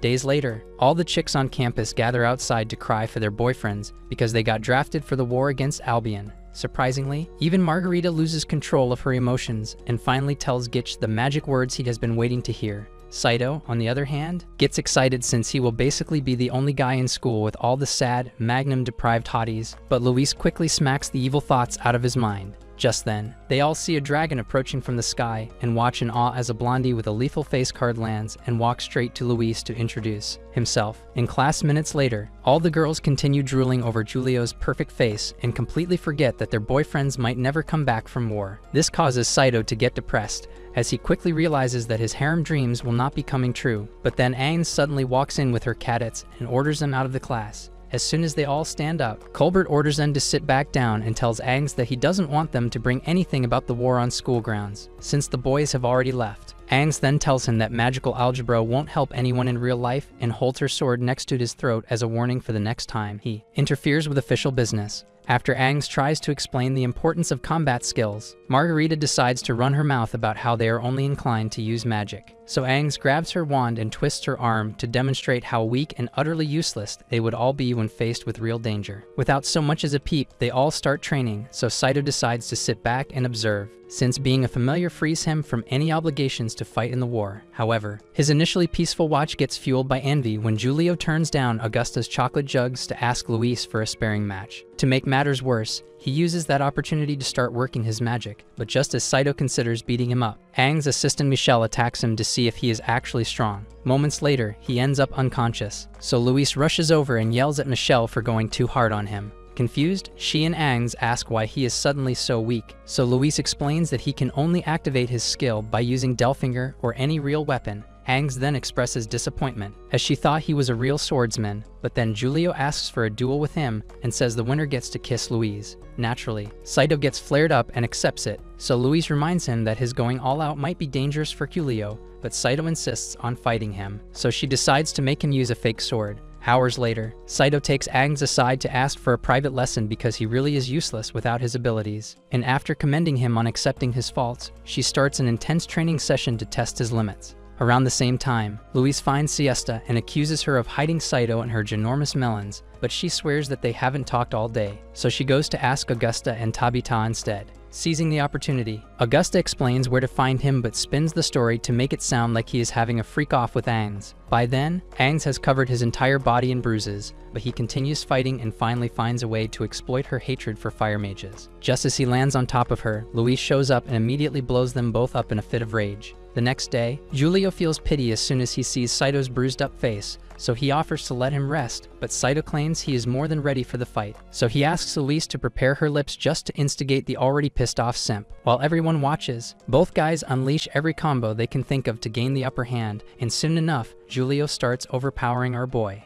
However, after they both charge in for the final strike, Saito ends up winning, but instead of celebrating, he gets pissed while all the girls rush over to comfort Julio. When Luis asks if he is not interested in the kiss, he rejects it Emotional damage! and says Julio lost on purpose before storming out. As Luis follows behind him to ask if he really doesn't want the kiss, Michelle summons them both for a meeting, and as soon as they get to the office, Saito sees Julio and loses it. The next moment, Julio reveals that he was never interested in the duel because they are actually teammates. And as Saito tries to wrap his head around what he just said, Henrietta pulls down her hood and says they have to work together. She then thanks them both for saving her from zombie whales and explains that she needs all the help she can get for the war against Albion. But Saito remains salty over the fact that Julio is joining them. After the blonde playboy explains that the Pope of his country sent him to help with the war as well, Henrietta once again asks for their help. So Saito agrees to support her before arguing with Luis for falling for Julio's riz again. In Albion minutes later, a purple-haired baddie named Sheffield addresses the people and claims Henrietta outlived Cromwell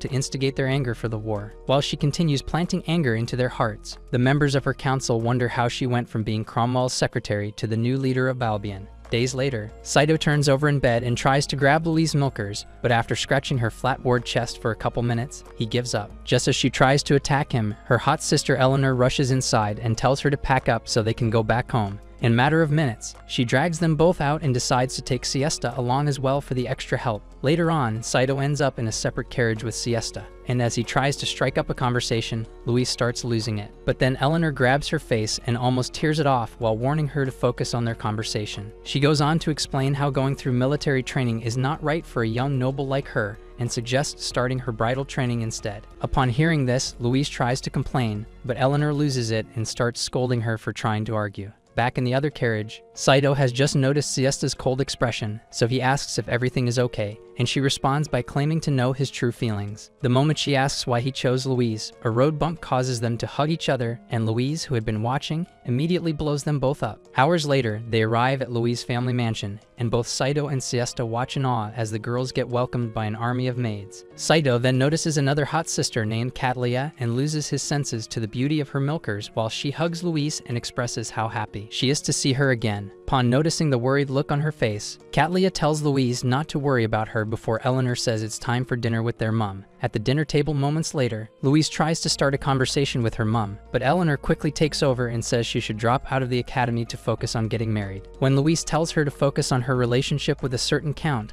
Cadlia tries to explain that her relationship already failed, but Eleanor loses it and prepares to skin her alive for even bringing it up. Thankfully, their mother manages to calm her down and decides to leave anything related to Louise's love life until their dad returns tomorrow. Later that night, Saito struggles to fall asleep as he considers the possibility of Louise actually getting married.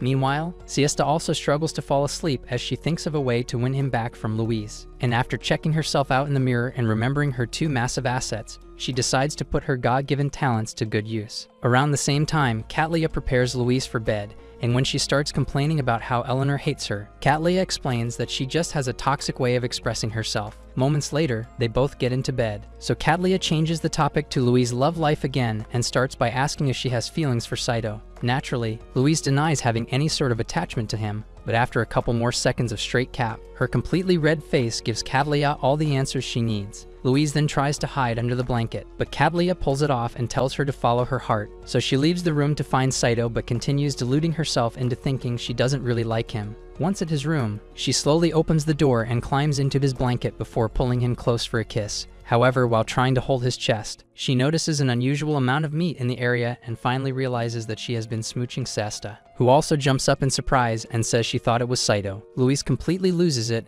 and starts demanding to know why she is in his room in the first place. So Siesta claims that he was the one who called her inside. Meanwhile, our poor unsuspecting M tries to find Louise's room in the hallway and ends up in Eleanor's room by mistake. After walking over to the side of the bed, he tries to ask about the marriage they were talking about earlier, but Eleanor, who is still half asleep, mistakes him for the Count that dumped her and wraps her arms around him while asking for the D as usual. Saito prepares himself without hesitation, but just as he notices that her jugs feel different from the ones he is used to, she finally wakes up and almost experiences a heart attack. Saito then tries to explain himself, but she quickly grabs 2 whips to teach him never to repeat such a foolish mistake. While she continues beating him up, Louise returns to Cadlia's room and spends the night crying in her arms. At the breakfast table the following day, their dad finally returns from his meeting, and after saying that he has to leave for another one, he complains about how Henrietta is putting the citizens in unnecessary danger with this war. Louise then tries to defend her, but the mustache ambassador tells her to focus on things like marriage because a talent-lacking wannabe has no business discussing magical politics. The moment he leaves, Eleanor brings up her marriage again, so Louise once again asks why she is not getting married first. After Eleanor attacks her again, Cadlia tells them both to stop putting her on the spot so soon, so their mom asks Louise if she already has feelings for someone. She immediately denies it, but once again, her face turns to the same color as a baboon's backside, so they start asking who the unlucky guy is until she gets fed up and runs away. Cadlia then decides to have a chat with Saito, and after letting him feast his eyes on her beauty for a few minutes, she assures him that Louise will grow to be even more attractive. After explaining where to find her and also saying that she has prepared a carriage so he can carry her away from all the family drama, she offers her blessings and tells him to keep her happy. Shortly after this, Louise starts sobbing on a boat as she convinces herself that he only has eyes for Siesta, and when he shows up to take her away, she refuses and complains about the fact that no one in the family gives her credit. He then climbs into the boat with her and showers her with praises, but she refuses to accept it and says he probably uses the same lines on Siesta. This causes him to lose it, so he asks if any guy in their right mind would give up a chance to go home for a plotless princess if they truly didn't care about them. This causes Louise to rethink her opinion of him, but she still acts like his words mean nothing until he confesses to loving her. After he explains just how much he loves her, she starts fidgeting like a wet android and offers to let him touch anything he wants. So he pulls her in close for a kiss. As he pushes her back onto the boat, she tries to resist, but he shuts her up with even more kisses until she gives in and continues making out with him. Yeah, boy. Moments later, they get to shore, but she gets shocked to see her entire family staring down at them and tosses him out of the boat. Her dad then sends a squad of covered knights to destroy Saito, but he quickly pulls out Delfinger to activate his powers and rushes past them before grabbing Louise, who is still delirious from the kiss. After telling her dad not to worry about her, he tries to escape, but he immediately starts blasting and sends a golem to lift up the bridge. Thankfully, Cadlia breaks the chains apart, so he climbs over the golem and sees Siesta waiting at the carriage to carry them back to the academy. Minutes later, Louise makes it back from La La Land and asks where he was last night since he claimed to not have called Siesta to his room. So he explains what went down with Eleanor. As usual, she refuses to believe him and attacks, while Siesta deludes herself into thinking she is the only one with the key to his happiness. At the academy a couple days later, the girls resume combat training as usual, but Agnes interrupts their routine to say that they will now start working with their abilities instead of regular weapons. To help with that, she introduces none other than Eleanor, who turns out to be some sort of expert from the National Magic Academy. In Louise's room afterwards, Eleanor explains that she was actually sent to them because Henrietta specifically requested it, and after saying that she somehow learned of her plan to lock Louise up in the family mansion for marriage, she tries to tear her face off. Louise then promises that she had nothing to do with it, so Eleanor decides to focus on the fact that she can now protect her from Saito's peasant lips. The next moment, Louise sees two pets and gets excited because they belong to Katlia, who then walks in and says she was appointed as Eleanor's assistant. Later that night, Siesta catches Saito going through Eleanor's plot armor, and after he quickly explains that she ordered him to arrange them, Siesta offers to help. After grabbing one of the royal kitty covers, she asks if they would look good on her, so Saito jokingly tells her to try it on if she really likes it. She then starts talking about how she will finally be on equal footing with Louise, but as she lifts her dress to put it on, Louise walks in and imagines the worst. However, as she prepares to attack him, a sudden explosion rocks the academy. So Saito rushes out to figure out what happened and ends up outside Osmond's office with every other student in the vicinity. When they all start asking what happened, Osmond tells them not to worry about it, and Agnes orders everyone back to their rooms. So Louise tells Saito to prepare for a beating, but then Agnes requests specifically for him and claims it's part of their secret mission. Inside the office moments later, Osman explains how a mage thief broke in and stuffed the wind and water ruby rings down her milkers as soon as she saw him. After he left the stamp on her massive jugs, she escaped, but since no one has stepped foot outside the academy in the last few hours, they agree that it had to be an insider. Osman also reveals that the rings she stole were actually copies of the original, which are both still safe with a good friend of his. Upon hearing this, Michelle starts asking a bunch of questions about how trusted this friend is, but Agnes decides to focus on finding out who the thief is. For starters, they tell Saito not to tell Louise because the thief was a mage, which makes her a suspect along with her sisters. Naturally, Saito refuses to accept that they would steal, so Agnes tasks him and Giulio with finding the culprit, and explains that they should be able to know the truth by looking for Osman's stamp on every pair of jugs in the academy. Minutes later, Saito starts heading towards Eleanor's room with Michelle, so he asks if she has a plan, and she immediately shuts down any hope he had of working with her by saying she would never partner up with a weakling. Saito then sneaks into Eleanor's room on his own and manages to uncover her plot cannons, but after he sees that she is definitely too small to be the culprit, she wakes up and startles him before whipping some sense into his depraved mind. Shortly after this, he decides to ignore the pain and sneaks into Katlia's room, but her animals get excited and wake her up right before Louise walks in and scolds him for failing to return to the room at night. She then drags him out and says she will never believe a word he says because he has been simping after every baddie he finds. Despite claiming to be in love with her, once at her room, she pulls out a special new whip to make sure he regrets his actions, but he gets saved by another explosion. This time, Katlia ends up being the target, so they all head over to her room to make sure she was not harmed. Just then, Agnes rushes inside to take a look at her jugs, and after seeing a bruise on the spot where the stamp should be, she asks one of the girls to use healing magic on her. She then tells Agnes to get rid of all the spectators before asking Katlia for the details of the attack. Katlia then explains how the thief blasted into the room and attacked her with a melted candle stand, which is how she ended up with the bruise on her jugs. But Giulio struggles to believe this and says she might be cooking up the story to protect herself, since she also uses earth magic. This accusation catches Louise off guard, so she asks what is going on, and Agnes basically explains how they are all suspects. After learning about the investigation, she turns to Saito and demands to know why he didn't tell her anything about it, but he avoids the question and asks Giulio how he already checked every other chick on campus. Giulio then explains the perks of looking like he was sculpted in the heavens to make Saito jealous, and right after this, Michelle shows Agnes the rings and claims she just saw them in a hidden compartment in the room. Agnes then asks Katlia to own up to her actions, but she insists on having no idea how it got there, and Louise immediately supports her. As she tries to argue about it, Eleanor walks in and tells her to relax before picking up the candle stand and finding a strand of hair in it. Using a special potion she got from a friend, she sends the hair back to its owner, and they all freeze in shock when it returns to Michelle, who then denies having anything to do with it. She further accuses Eleanor of trying to set her up and asks Agnes to arrest her, but Agnes tells her to open up her melons first just to rule out any possibilities. Upon hearing this, Michelle tries to play the victim card and acts like she is being betrayed, but Agnes explains that Osmond actually lied about the rings being a copy just so that the culprit would be moved to frame someone. So she rips open her shirt and reveals the stamp just to distract Agnes for long enough to pull her sword. Thankfully, Saito blocks it and manages to tackle her sword away, but she quickly uses her abilities to blow up the windows and escape. Just as she jumps out, Katlia summons a golem to stop her, and after Agnes destroys her wand, Eleanor invites Katlia and Luis to spend the night in her room. In an interrogation room minutes later, Michelle claims that she is the one who got betrayed by the nation because several years ago, her dad was framed for corruption and stripped of his title, which caused him to unalive himself.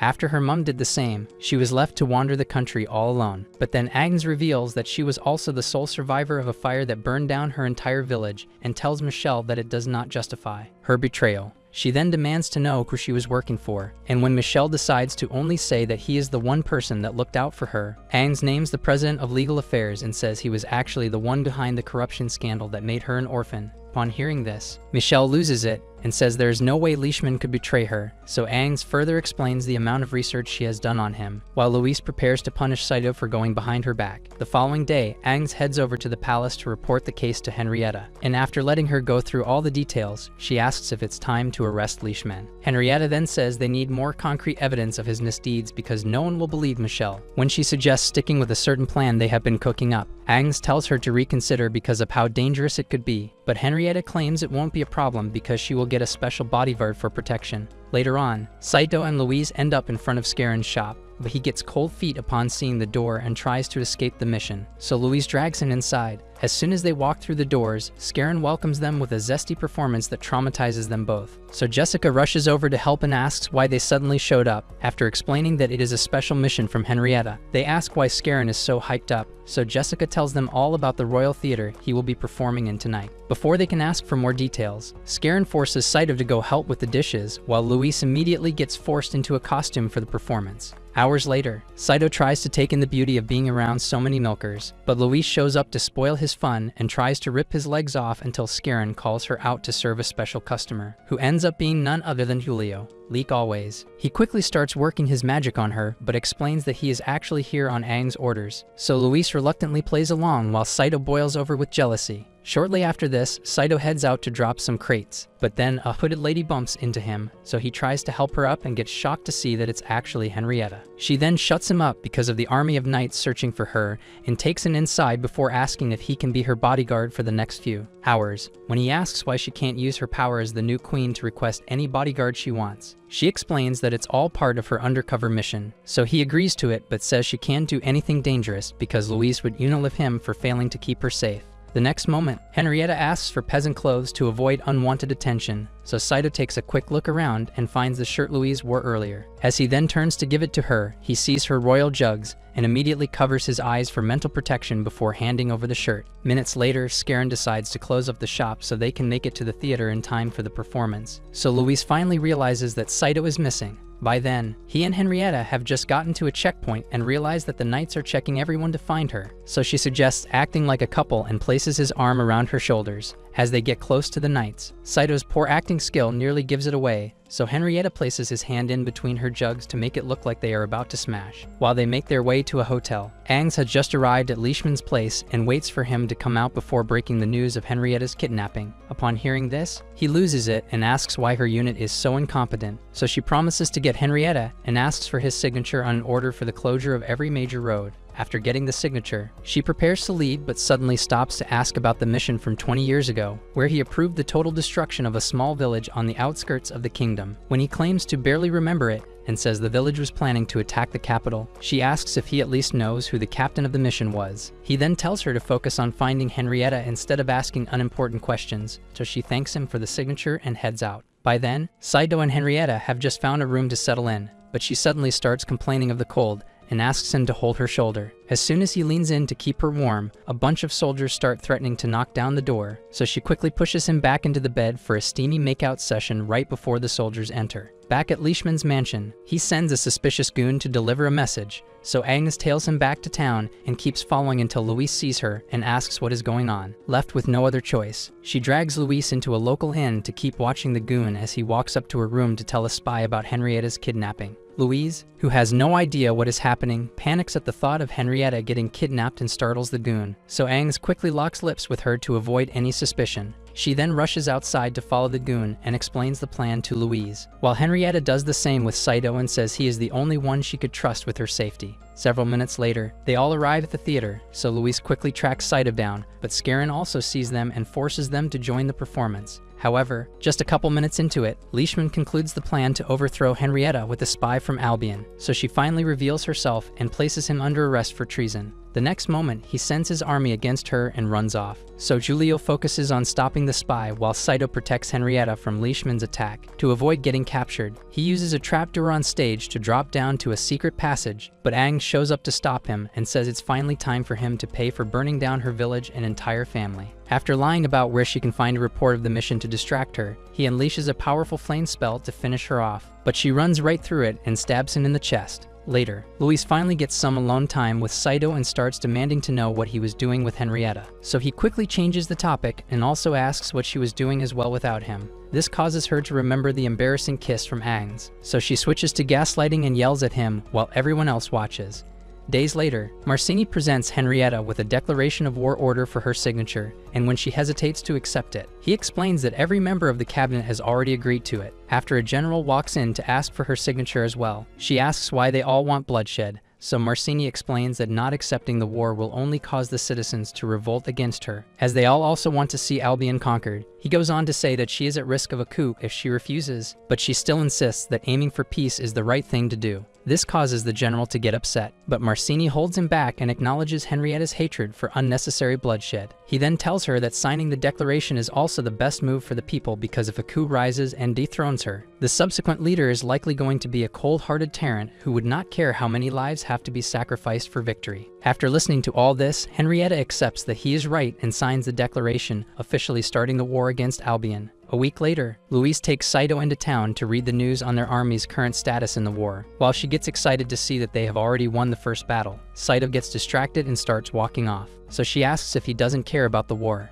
He then asks why Henrietta signed the declaration after all her talk about peace. So Louise reminds him that she has a responsibility to the people that won't always feel good. Just then, Saito spots a sailor uniform at a kiosk and excitedly rushes over to buy it before talking to himself about how Louise's plotless physique would only ruin the look. Much later, Giulio finds Aang's in a bad mood, so he asks about it before calling Saito and Louise to her office for a chat. Aang then tells them about a report on the massacre of her village that was apparently stored in a building right under the academy. She had already gotten permission from Henrietta to access it, but Osmond refused to undo the magical locks on it, which is why she has been pissed all day long. Giulio then asks Saito and Louise to help get inside the building since they have all become close friends, but the thought of being besties with the cheesy playboy sends literal chills down Saito's spine. When he turns to Louise and asks if she can use her void magic to unlock the doors, Saito tells him to stop overestimating her because she can only blow things up. The next moment, Louise decides to test out her explosive magic on them and destroys the entire office before they go and ask Eleanor for help. Around the same time, Siesta, who has just put on the sailor uniform for Saito, gets excited to show it to him, but then she sees them all heading into the ladies' room and decides to stalk them. Moments later, Aang opens the trap door leading into the underground tunnel, and as soon as they reach the main entrance, Eleanor takes over and quickly breaks into all 3 locks with her magic. Aang then decides to go in by herself, but Eleanor immediately tells her to forget about it because she wants to learn about all the illegal magical experiments the nation has conducted. After Saito and the others also agree to go with her, Colbert shows up and reminds Aang that Osman was against this, but she refuses to listen to his low testosterone rant and storms inside. While walking through the tunnel moments later, she further explains how important it is to uncover every secret because she will have to protect Henrietta once she joins the war at the front lines. Upon hearing this, they all get worried, but Aang suddenly tells them to stop moving because someone has been following them. They then prepare to fight whoever it is until Siesta rushes towards Saito with her jugs swinging in every direction. After explaining how Saito told her to put it on because Louise was too flat to make it work, she realizes her mistake. But it is already too late as Louise lets off another explosion that closes off their exit with debris. Siesta quickly pulls Saito out from all the rubble, and after Eleanor scolds Louise for not knowing where to use her magic, Aang tells them to focus on the mission since they are all already locked in. Moments later, Saito tries to focus on Siesta's beauty, but Julio calls him back to reality to ask about the place he came from. When Colbert also says he would like to see it, Saito asks if he also got intrigued by the uniform, but he explains how peaceful Japan sounds and says he really hates it when young people fight in a war. Aang then tells him to stop being so soft, since he has a responsibility to teach his students how cruel the world can be. But Colbert doubles down and says she has no idea how painful a war can actually be for those involved. Upon hearing this, Saito asks if he has fought in a war, and after he says no, Aang tells them about the night her village got burned down and how she was only saved because a stranger carried her out. After saying that she has to know everyone connected to the massacre, they spot the storage building and rush over before ending up at the bridge used to reach it. Upon seeing the endless pit under it, Siesta throws herself on Saito, so Luis charges up for another explosion, but Eleanor stops her from unaliving the entire group. After promising to punish him later on, they join the others at the entrance and notice a warning against the use of magic before heading inside. As Aang quickly starts searching for the report, Saito notices the amount of attention Colbert has been giving her, so he asks if she looks like the type of chick he is into. While Colbert denies this and tries to explain his genuine concern for her, Siesta drops a bunch of books no one asked her to carry, so Eleanor scolds her before using magic to stack them back on the shelves. Just as Luis tries to remind her of the rule against using magic, the entire building goes haywire and tries to close the nen, so they start running out. However, Aang, who had just found the report, refuses to leave, so Colbert and Saito stay back to convince her. After refusing to leave, she notices that the name of the captain responsible has been torn out, so she tries to look for more clues, but one of the shelves drops and the books sprain her ankle. Moments later, Colbert and Saito carry her out, but upon seeing that the bridge is about to collapse, she tells them to go without her. Colbert then tells her to shut up for once and carries her onto his back before running across the bridge with Saito. After managing to safely get to the other side, they start heading to the exit, and Aang thanks Colbert for actually having balls before telling them that the report said her village was actually burned down to supposedly stop the spread of an epidemic. However, the fact that someone deliberately tore out the name of the captain responsible still causes Aang to feel suspicious, but they get reminded of a more important problem when they get to the spot where Luis blew up the walls. To salvage the situation, Julio tells Saito to have some fun with Siesta, since they might not be getting out anytime soon, and naturally, Luis gets mad enough to blow up the landslide she created. On the night Aang's village got burned down, a human version of Scar named Melville was the most excited of the bunch, as he was known for being a psychotic pyromaniac. Somewhere in Albion a couple nights later, Sheffield calls him to her office to ask for the services he is best known for, so he asks for the person she needs destroyed, as she starts explaining how Henrietta's troops seized their ports. He tells her to get straight to the point so he can figure out how many men it would take to reclaim the port, but she decides to target the Magic Academy instead. At the academy that same night, Eleanor suddenly shows up in Louise's room and kidnaps her with a blanket and rope while Saito sleeps. Her confused screams cause him to wake up, but instead of helping, he follows Eleanor to the holding cell where she finally releases Louise and says she will be spending some time isolated from everyone else because of what she said during the day. Hours before this, Aang was conducting the usual training routine for all the girls in the academy, and upon seeing how good they had become at fighting, Louise couldn't help but feel motivated. Aang then called for a break and told them that she would be leaving in 7 days to join Henrietta at the front lines, and Louise casually decided to also join the war so she could keep Henrietta safe. Back in the holding cell, Eleanor explains that it was actually Saito who snitched, so she tries to attack him, but Eleanor holds her back and says it would be pointless for her to join a war, especially because she has absolutely no control over her magic. After also seizing her wand, she heads out but tells Saito to keep an eye on her. When Louise once again asks for her freedom and says she can easily fight in the war, Colbert shows up and immediately tells her to forget about it, so Eleanor asks him to teach her a thing or two before leaving. He then tells Louise to stop thinking a war is similar to the princess tea parties she had growing up and flashes back to the night a village was burned down, before saying that there is nothing noble about a war because it's just a bunch of people unaliving each other. Later that night, Melville and his men enter the airspace above the academy, and after expressing how happy they are to be attacking a school packed with hotties, they take out the girl power cadets stationed at the entrance without breaking a sweat. As they continue the invasion, Tabitha rushes over to Augusta's room to tell her that something feels off. Meanwhile, Aang, who already noticed them, patiently waits with her sword until a dingus with a mohawk barges in and gets cut down in an instant. Her cadets immediately rush over to check on her, and after getting a full rundown of the situation, she starts giving out orders to save the students. Around the same time, Saito wakes up and sees Colbert trying to listen to all the commotion, so he asks if everything is okay, but Colbert tells him to focus on protecting Louise before running off. Minutes later, Melville and his men start moving everyone to the cafeteria, so Aang tries to figure out a new plan while Saito keeps telling Louise that it's nothing to worry about. Shortly after this, Fulio, who also got captured, tries to instigate Melville by dissing his entire squad and calling them weaklings who couldn't handle the front lines, but Osmond tells him to stop running his mouth. Melville then says he actually doesn't care about anything as long as his employer pays well, but he also makes it clear that his men won't hesitate to send them up to heaven if they cause trouble. The next moment, Margarita starts bawling her eyes out and refuses to shut up, so Melville walks over to her and asks if she has ever been roasted like a Thanksgiving turkey while still being conscious. After she immediately turns off her vocal cords, Osmond offers to let them keep him as a hostage in exchange for everyone else going free, but Melville tells him not to bother because no one would be interested in a washed-up old geezer like him. Eleanor and Catalia then offer themselves up as well, but he still refuses and says he would rather keep a whole school of rich chicks captive to gain leverage on Henrietta. By then, Aang's cadets have just finished setting up explosives by the windows, so she calls out to Melville from the door and demands that he release everyone or face the wrath of her girl squad. She then tries to distract him by asking why they would attack some regular academy, but Melville notices the explosives and blows them up with her cadets still stationed at the windows. Upon hearing this, Colbert sends a messenger owl out to get reinforcements, while Saito decides to give Louise her wand back. She then tries to figure out the unlock spell Eleanor used the other day, but eventually uses her favorite trick to blast the door right off its hinges. Back at the cafeteria, Melville decides to get a little more serious by unaliting Chulio first, but Aang and her girls rush in to stop them. After he melts their guns, she pulls out her sword and charges in while calling him a coward, so he explains how he usually likes to burn his captive down to ashes. When he mentions the village he burned down with excitement 20 years ago, she realizes that he is the reason for her lifelong trauma and completely loses it. Meanwhile, Saito and Luis had just met up with Tabita and Augusta, so they decide to go save everyone. But Colbert stops them and suggests waiting for reinforcements instead.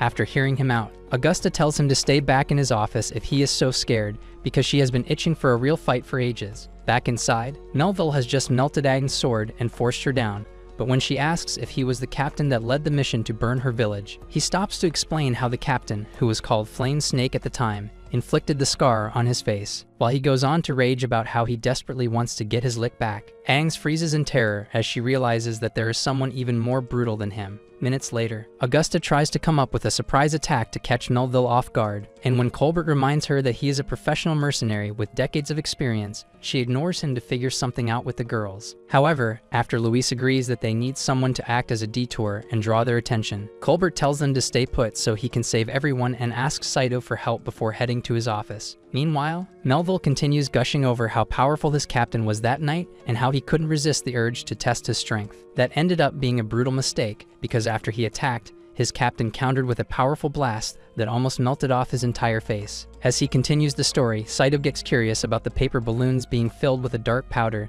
so he asks Colbert how he plans to use it. But Colbert avoids the question and asks if everyone in his world is really equal. After Saito says yes and completely ignores the fact that guys like Mr. Beast can buy an entire country, Colbert expresses his wish to visit it once again before telling him to grab the stuff. By then, Augusta has just started losing her patience, so Tabita convinces her to wait a little longer. Meanwhile, Melville has just finished giving Aang the history lesson, so he walks over to Osmond and demands that he make Henrietta pull her troops away from Albion. Osmond then claims that he cannot make such a demand from the Queen, so Melville asks if he would rather watch the students burn. Back outside, Augusta gets fed up and decides to make a move, but Colbert finally returns with Saito and says they all need to work together. While he explains the plan, Osmond tries to stop Julio from running his mouth, but he ignores this and calls Melville stupid for thinking Henrietta would bend to his wishes without putting up a fight. Upon hearing this, Melville decides to start by sending him up to the Lord, but as he raises his staff, the entire cafeteria gets flooded with Colbert's paper balloons as Tabita uses her flight magic to lift them out of the crates while Augusta waits for the signal. Colbert then reminds Saito and Louise that the main priority is getting everyone out, before giving Augusta the signal to blow up the balloons. In an instant, Melville's goons get hit with an endless stream of flashbangs that stop them from seeing anything, and Tabita proceeds to make this even worse by keeping the flames alive with her wind magic. However, instead of focusing on rescuing everyone like Colbert said, Saito and the girls start fighting the goons. But after he hands Aang a new sword to help out, Augusta and Tabita get hit with a blast that throws them both across the hall. This confuses Augusta as she didn't think he would be able to see so soon, so he pulls out his eyeball and explains that he actually uses heat signature like a snake to track his victims. He then proceeds to pull her up by the head and explains how fun it would be to see her in flames before tossing her back to the floor. The next moment, he lets off a powerful blast to roast her alive, but an even stronger blue flame blocks his attack. Upon realizing that it was Colbert, they all freeze in shock, but Melville gets extremely excited and says he has been searching for him all these years. He goes on to explain how cold-hearted Colbert was in his prime, but they all still struggle to accept this until he easily knocks out one of the goons with a low-effort blast. After telling Augusta to take Tabitha outside where it's safe, Colbert instructs Luis and Saito to free the others as well, and they quickly accept his order without the usual backtalk, as they finally realize that their nerdy four-eye professor had always been an oge. As soon as Melville starts attacking him,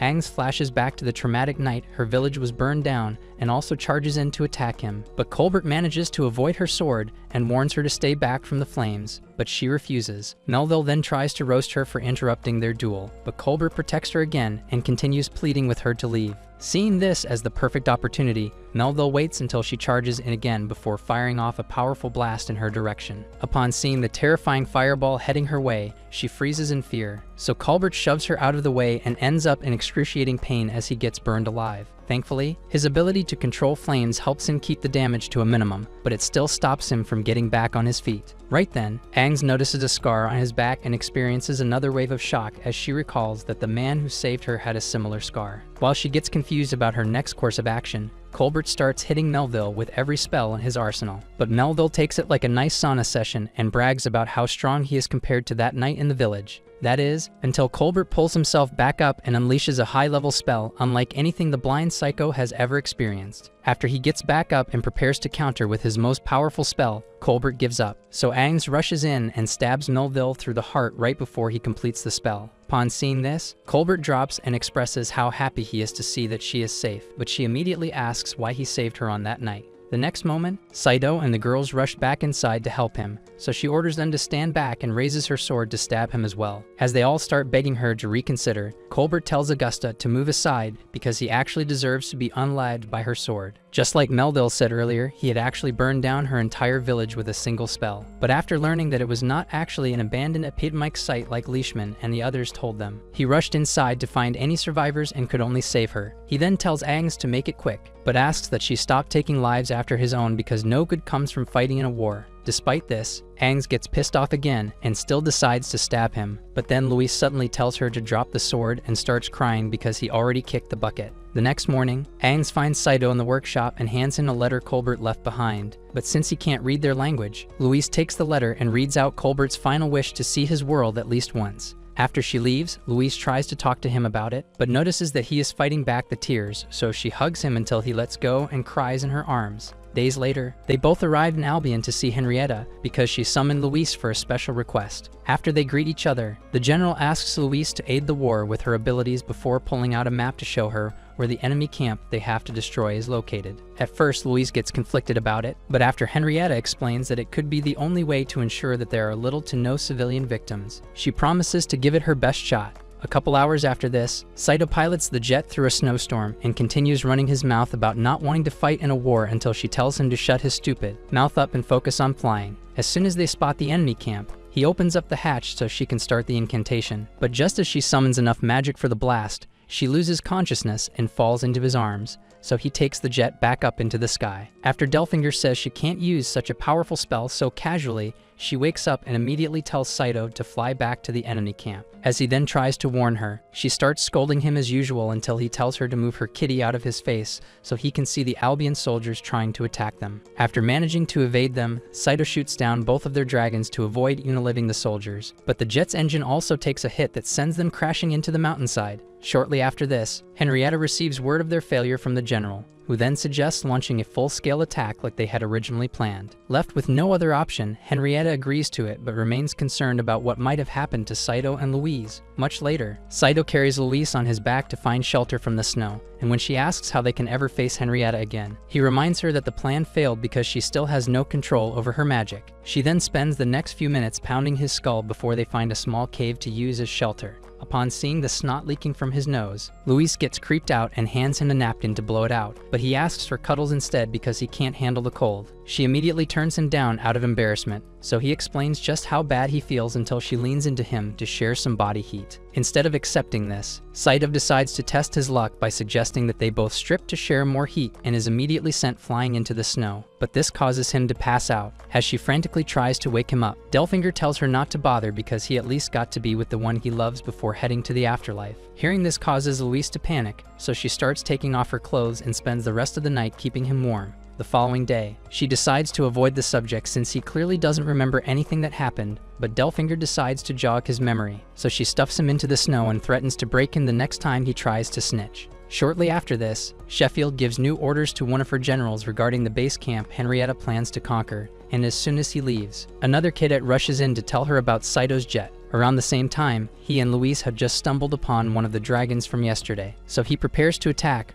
only to get jumped by a soldier named Henry. Thankfully, a leg injury he sustained from the fight causes him to pass out, so Luis tells Saito to carry him because she wouldn't be able to forgive herself for letting a wounded soldier meet his end in the cold. However, just a couple minutes after this, Henry wakes up and immediately attacks Saito again, so Luis tosses Delfinger over to him, but Saito once again hesitates to clap him and explains that he doesn't want anything to do with the war. Luis then asks Henry if he dropped his locket, and as he tries to snatch it back from her, she pulls it away and asks if no one taught him to express gratitude. Thankfully, Saito grabs it from her and returns it before carrying him once again to find a way off the mountain. When Luis brings up her pathetic failure again and wonders how she can explain it to Henrietta, Saito tells her to stop thinking so much and simply tell her what happened, but she continues yapping about how ashamed she is. Saito then tells her about a ritual where failed soldiers from the past would spill their guts as an apology for failing at their mission, but she takes it a little too seriously and asks if he actually wants her dead. Frustrated, he reminds her that Henrietta has an entire army to lead, which means her not-so-surprising failure won't really make a difference to anybody. All of a sudden, she lashes out and says that being an honorable aristocrat willing to serve until the very end is the only way of life she can be proud of. Upon hearing this, Henry admits that he always thought aristocrats like her were a bunch of weaklings, and after commending her bravery, he finally introduces himself to get on a first-name basis. Minutes later, reinforcements arrive and start searching for the jet while Saito apologizes to Henry for unlighting his dragon. When he asks why they feel bad since it's all part of war, Saito reminds him that all he cares about is protecting Luis and the people he actually cares about. Luis then says that being a peasant stops him from understanding the value of honor, but then Henry admits that he would have loved the idea of fighting for the one he loves.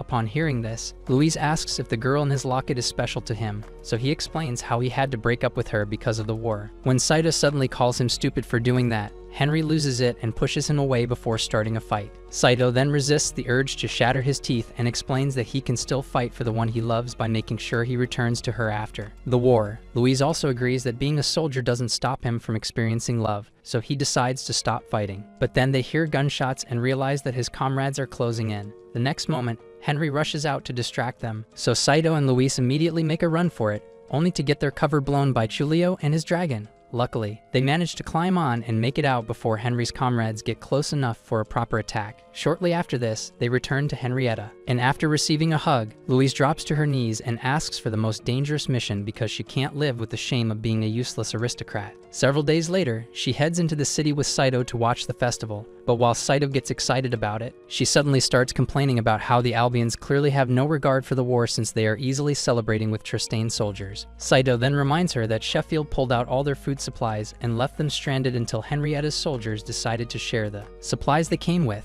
Despite this, Louise continues rambling on about an aristocrat's honor as usual, so he decides to stay back and enjoy the festival with everyone else. Later, Louise answers Henrietta's summoning, but learns that they actually wanted to speak with Saito because they need his piloting skills for a spy mission to make sure Sheffield is observing the festival truce. After promising to get it done, Louise heads out to speak with Saito, but before getting close enough, she remembers how much he hates the war and decides to ask Giulio for help instead. Upon seeing this, Saito rushes over to ask where they are going, and after Giulio claims it's a date to tease her, she tells him not to bother acting concerned since he wants nothing to do with the war. After taking off, Giulio asks if she is really okay with Saito being upset, but she claims to not care about him anymore since he never seems to understand her. Saito, on the other hand, drags himself back into the city to watch the festival alone. However, Siesta suddenly runs up to hug him and fights back the tears as she explains how much she missed him. He then asks why she is an Albion, so she tells him about an uncle that plans to start a new business in the city before Scarron charges into him for a zesty hug. After Saito realizes that he is the uncle she plans to help, Scarron also gets shocked that they know each other and asks if Saito is the Riz master she keeps gunning to every night. He then proceeds to assault our boy for two-timing Luis before Siesta notices that he is alone and asks where she is. At the time, she and Julio just got to the airspace above Albion's Capitol building, and while they scout the area for signs of a potential attack, Sheffield gets tired of listening to her cardinals and starts second-guessing her original plan until she spots Julio's dragon. By then, Julio has just noticed how upset she is, so he asks if she chose to ride with him just to keep Saito safe. She immediately tries to deny it, but he tells her not to worry because he understands just how much she cares for the dust-brained creep. The next moment, they see 3 dragon knights flying towards them, so Julio tells her to hold on tight before evading all 3 dragons and commanding his dragon to unleash a powerful blast that knocks them all out. In a tent several minutes later, Jessica tells Saito that she can no longer root for Luis since Siesta is her cousin. He then realizes that having massive milkers must run in the family, and after Scarron also shows off his man Jugs, Geach walks into the tent with excitement to show Saito the Medal of Bravery he won for his efforts on the battlefield. While they continue talking, Louise returns to her room and immediately asks Delfinger where Saito is, but he senses the emotions in her tone and asks if they had another fight. After she acts oblivious to the way she treated him and says he doesn't care about her, Delfinger reminds her that he decided to stay back in their world to be with her, only to receive her daily tantrums and endless whipping as his reward. Back in the tent, Geach asks why she isn't with them as usual, and when Saito claims to not care what she is up to, Siesta tells Geach to go call her if he wants to speak with her that badly. By then, Louise has just accepted that she might not be giving him the ideal treatment as a partner, but she still insists that he should just follow her orders and know what she is thinking at all times. Delfinger then tells her to stop being delusional and simply beg him to marry her like she actually wants. After blowing up the room in embarrassment, she reminds Delfinger that an aristocrat would never disrespect themselves for a peasant. But then Delfinger also reminds her that Saito comes from a world where there are no aristocrats and peasants. He then suggests expressing her emotions with a freaky costume and being his familiar for a day. So she changes into the outfit without realizing that Saito is coming back with everyone else. As soon as she hears the knob turning, she puts on the cheesiest display of cringe known to man and traumatizes everyone except Saito, who holds on to his sanity long enough to ask if she has finally lost it. Minutes later, they return to the tent, and after they all take turns teasing her,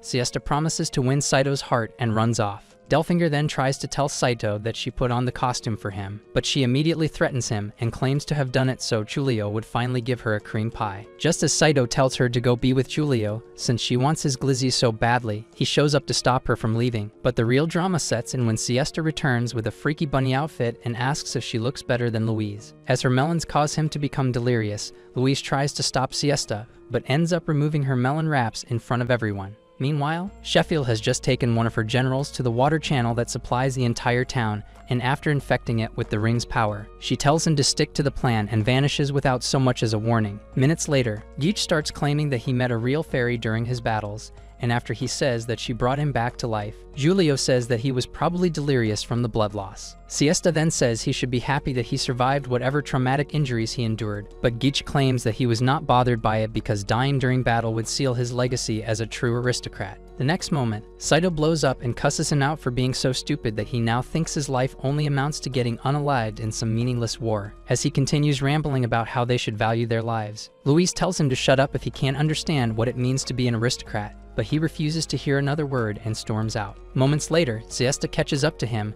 and tries to comfort him before suddenly claiming to be cold and asking for a private place to get warm. As soon as they enter a random hotel room, she confesses her feelings and locks lips with him, while Louis starts searching all over for him. Around the same time, the soldiers decide to get a drink at the town's main well, but after they all get a sip, Sheffield takes over their minds and orders them to attack each other. Moments later, Ains rushes into Henrietta's chambers to tell her that something is wrong with the soldiers, but she sees a fireball heading to the window and rushes to protect her while General Portier gets roasted alive. Saito notices the explosion as well, so he decides to head out. Siesta accepts that he will always go back to Luis and gives him a sleeping potion so he can knock her out and escape from the war completely. Meanwhile, Luis gets confused by the sudden battle raging between their own soldiers, so she starts calling out to Saito for help. In a matter of minutes, the city gets flooded with zombified soldiers soldiers hungry for blood, so Luis runs to the nearest alley to hide from them. Just then, one of the soldiers shows up to unalive her, but Saito saves her at the last moment. The following days, all the surviving locals rush to the port to board the ships, and while the remaining soldiers help them get on, Aang explains the situation to Henrietta and Marcini. After listening to everything, Marcini tells Henrietta to get on the next ship, but she refuses and says she will stay until every civilian has been safely evacuated.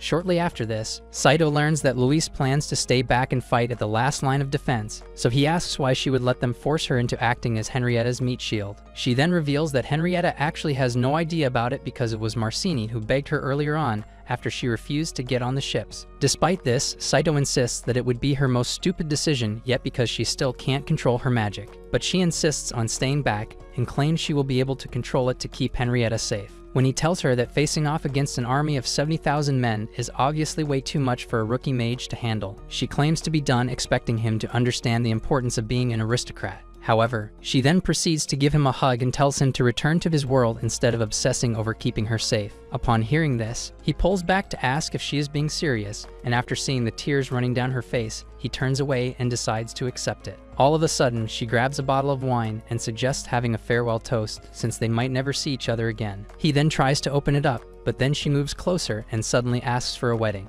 This completely catches Saito off guard, but after she says she just doesn't want to get unalived without any proof that she lived, he agrees to it. Minutes later, she buys 2 magical flowers and refuses to explain what they are before taking him to a chapel for their ceremony. While she prays for their union, he mixes some of Siesta's potion into her wine and makes sure she drinks it all before asking about the kind of void they say during weddings. Before giving her a chance to answer, he tries to steal a kiss, so she attacks him before taking his hand and telling him the vows to say. As soon as he says the 3 magic words, she starts bawling her eyes out and explains just how strongly she feels for him. However, as soon as she also tries to say the magic words, the potion kicks in, so he carries her out and sees Giulio waiting at the exit. Thankfully, Giulio reveals that he also doesn't want her fighting Sheffield's army, so Saito hands her over to him and decides to do the fighting in her place. Hours later, Saito starts fighting the zombified soldiers to stop them from reaching the port while Aang rounds up the rest of the citizens so the ships can take off. Inside Henrietta's chambers moments later, she hears about Luis's plan to stay back and tries to leave the ship. But after Marcini drops to his knees and explains how terrible it would be for the nation if she gets clapped, she decides to stay but gets overwhelmed by guilt. Meanwhile, Luis finally wakes up on the deck and immediately tries to join the fight, but after seeing that they are already in the air, she asks for Saito. Giulio then explains what he did and says he stayed back to keep her safe. Upon hearing this, Siesta immediately regrets giving him the potion and passes out while Luis rushes to the ship's edge and starts yelling his name, while Giulio grabs a hold of her to make sure she doesn't fall. Saito sees Sheffield's army approaching and takes a moment to get his thoughts together before charging in to fight them all on his own. With help from Delfinger and his abilities, he manages to stay on his feet despite taking multiple powerful hits. But after a rain of arrows inflicts multiple injuries across his body, he quickly loses his energy and drops right at the center of the battlefield. The rest of Sheffield's soldiers then charge up their magic for one final attack against him, and after they unleash it, Luis sees the spark of life in her magic flower fading and breaks down as she realizes that he is gone. At the academy several days later, everyone struggles to accept the fact that their favorite creep is no more, and Louise continues crying in her room. So Eleanor shows up to remind her that none of this would have happened if she stayed home. When Louise ignores her and continues crying, she asks why such a lowly peasant is troubling her so deeply. The next moment, Louise snaps and explains how important Saito was before telling them both to get out of her room. After they leave, she starts confessing her love to Saito while holding the flower bottle until it suddenly starts glowing again. She then rushes out and keeps going until she sees him standing in the distance and freezes in shock. Upon seeing her, he immediately runs over to hug her, and after several minutes of holding each other, he explains how a hot fairy with monstrous milkers saved him and nursed him back to health with her melons. The next moment, she charges up her wand to punish him for having fun with a mythical baddie, so he runs into the academy to escape while everyone else gets excited to see that he is still alive. Siesta especially gets shocked when she sees him, but he loses his senses to her jugs as usual until Luis catches up to him. Will our lovebirds finally get enough time to practice Saito's freaky fantasies, or will Sheffield continue the invasion in Tristane? Comment Freaky Familiar to find out, and don't forget to turn on post notifications after subscribing to make sure you don't miss our next videos.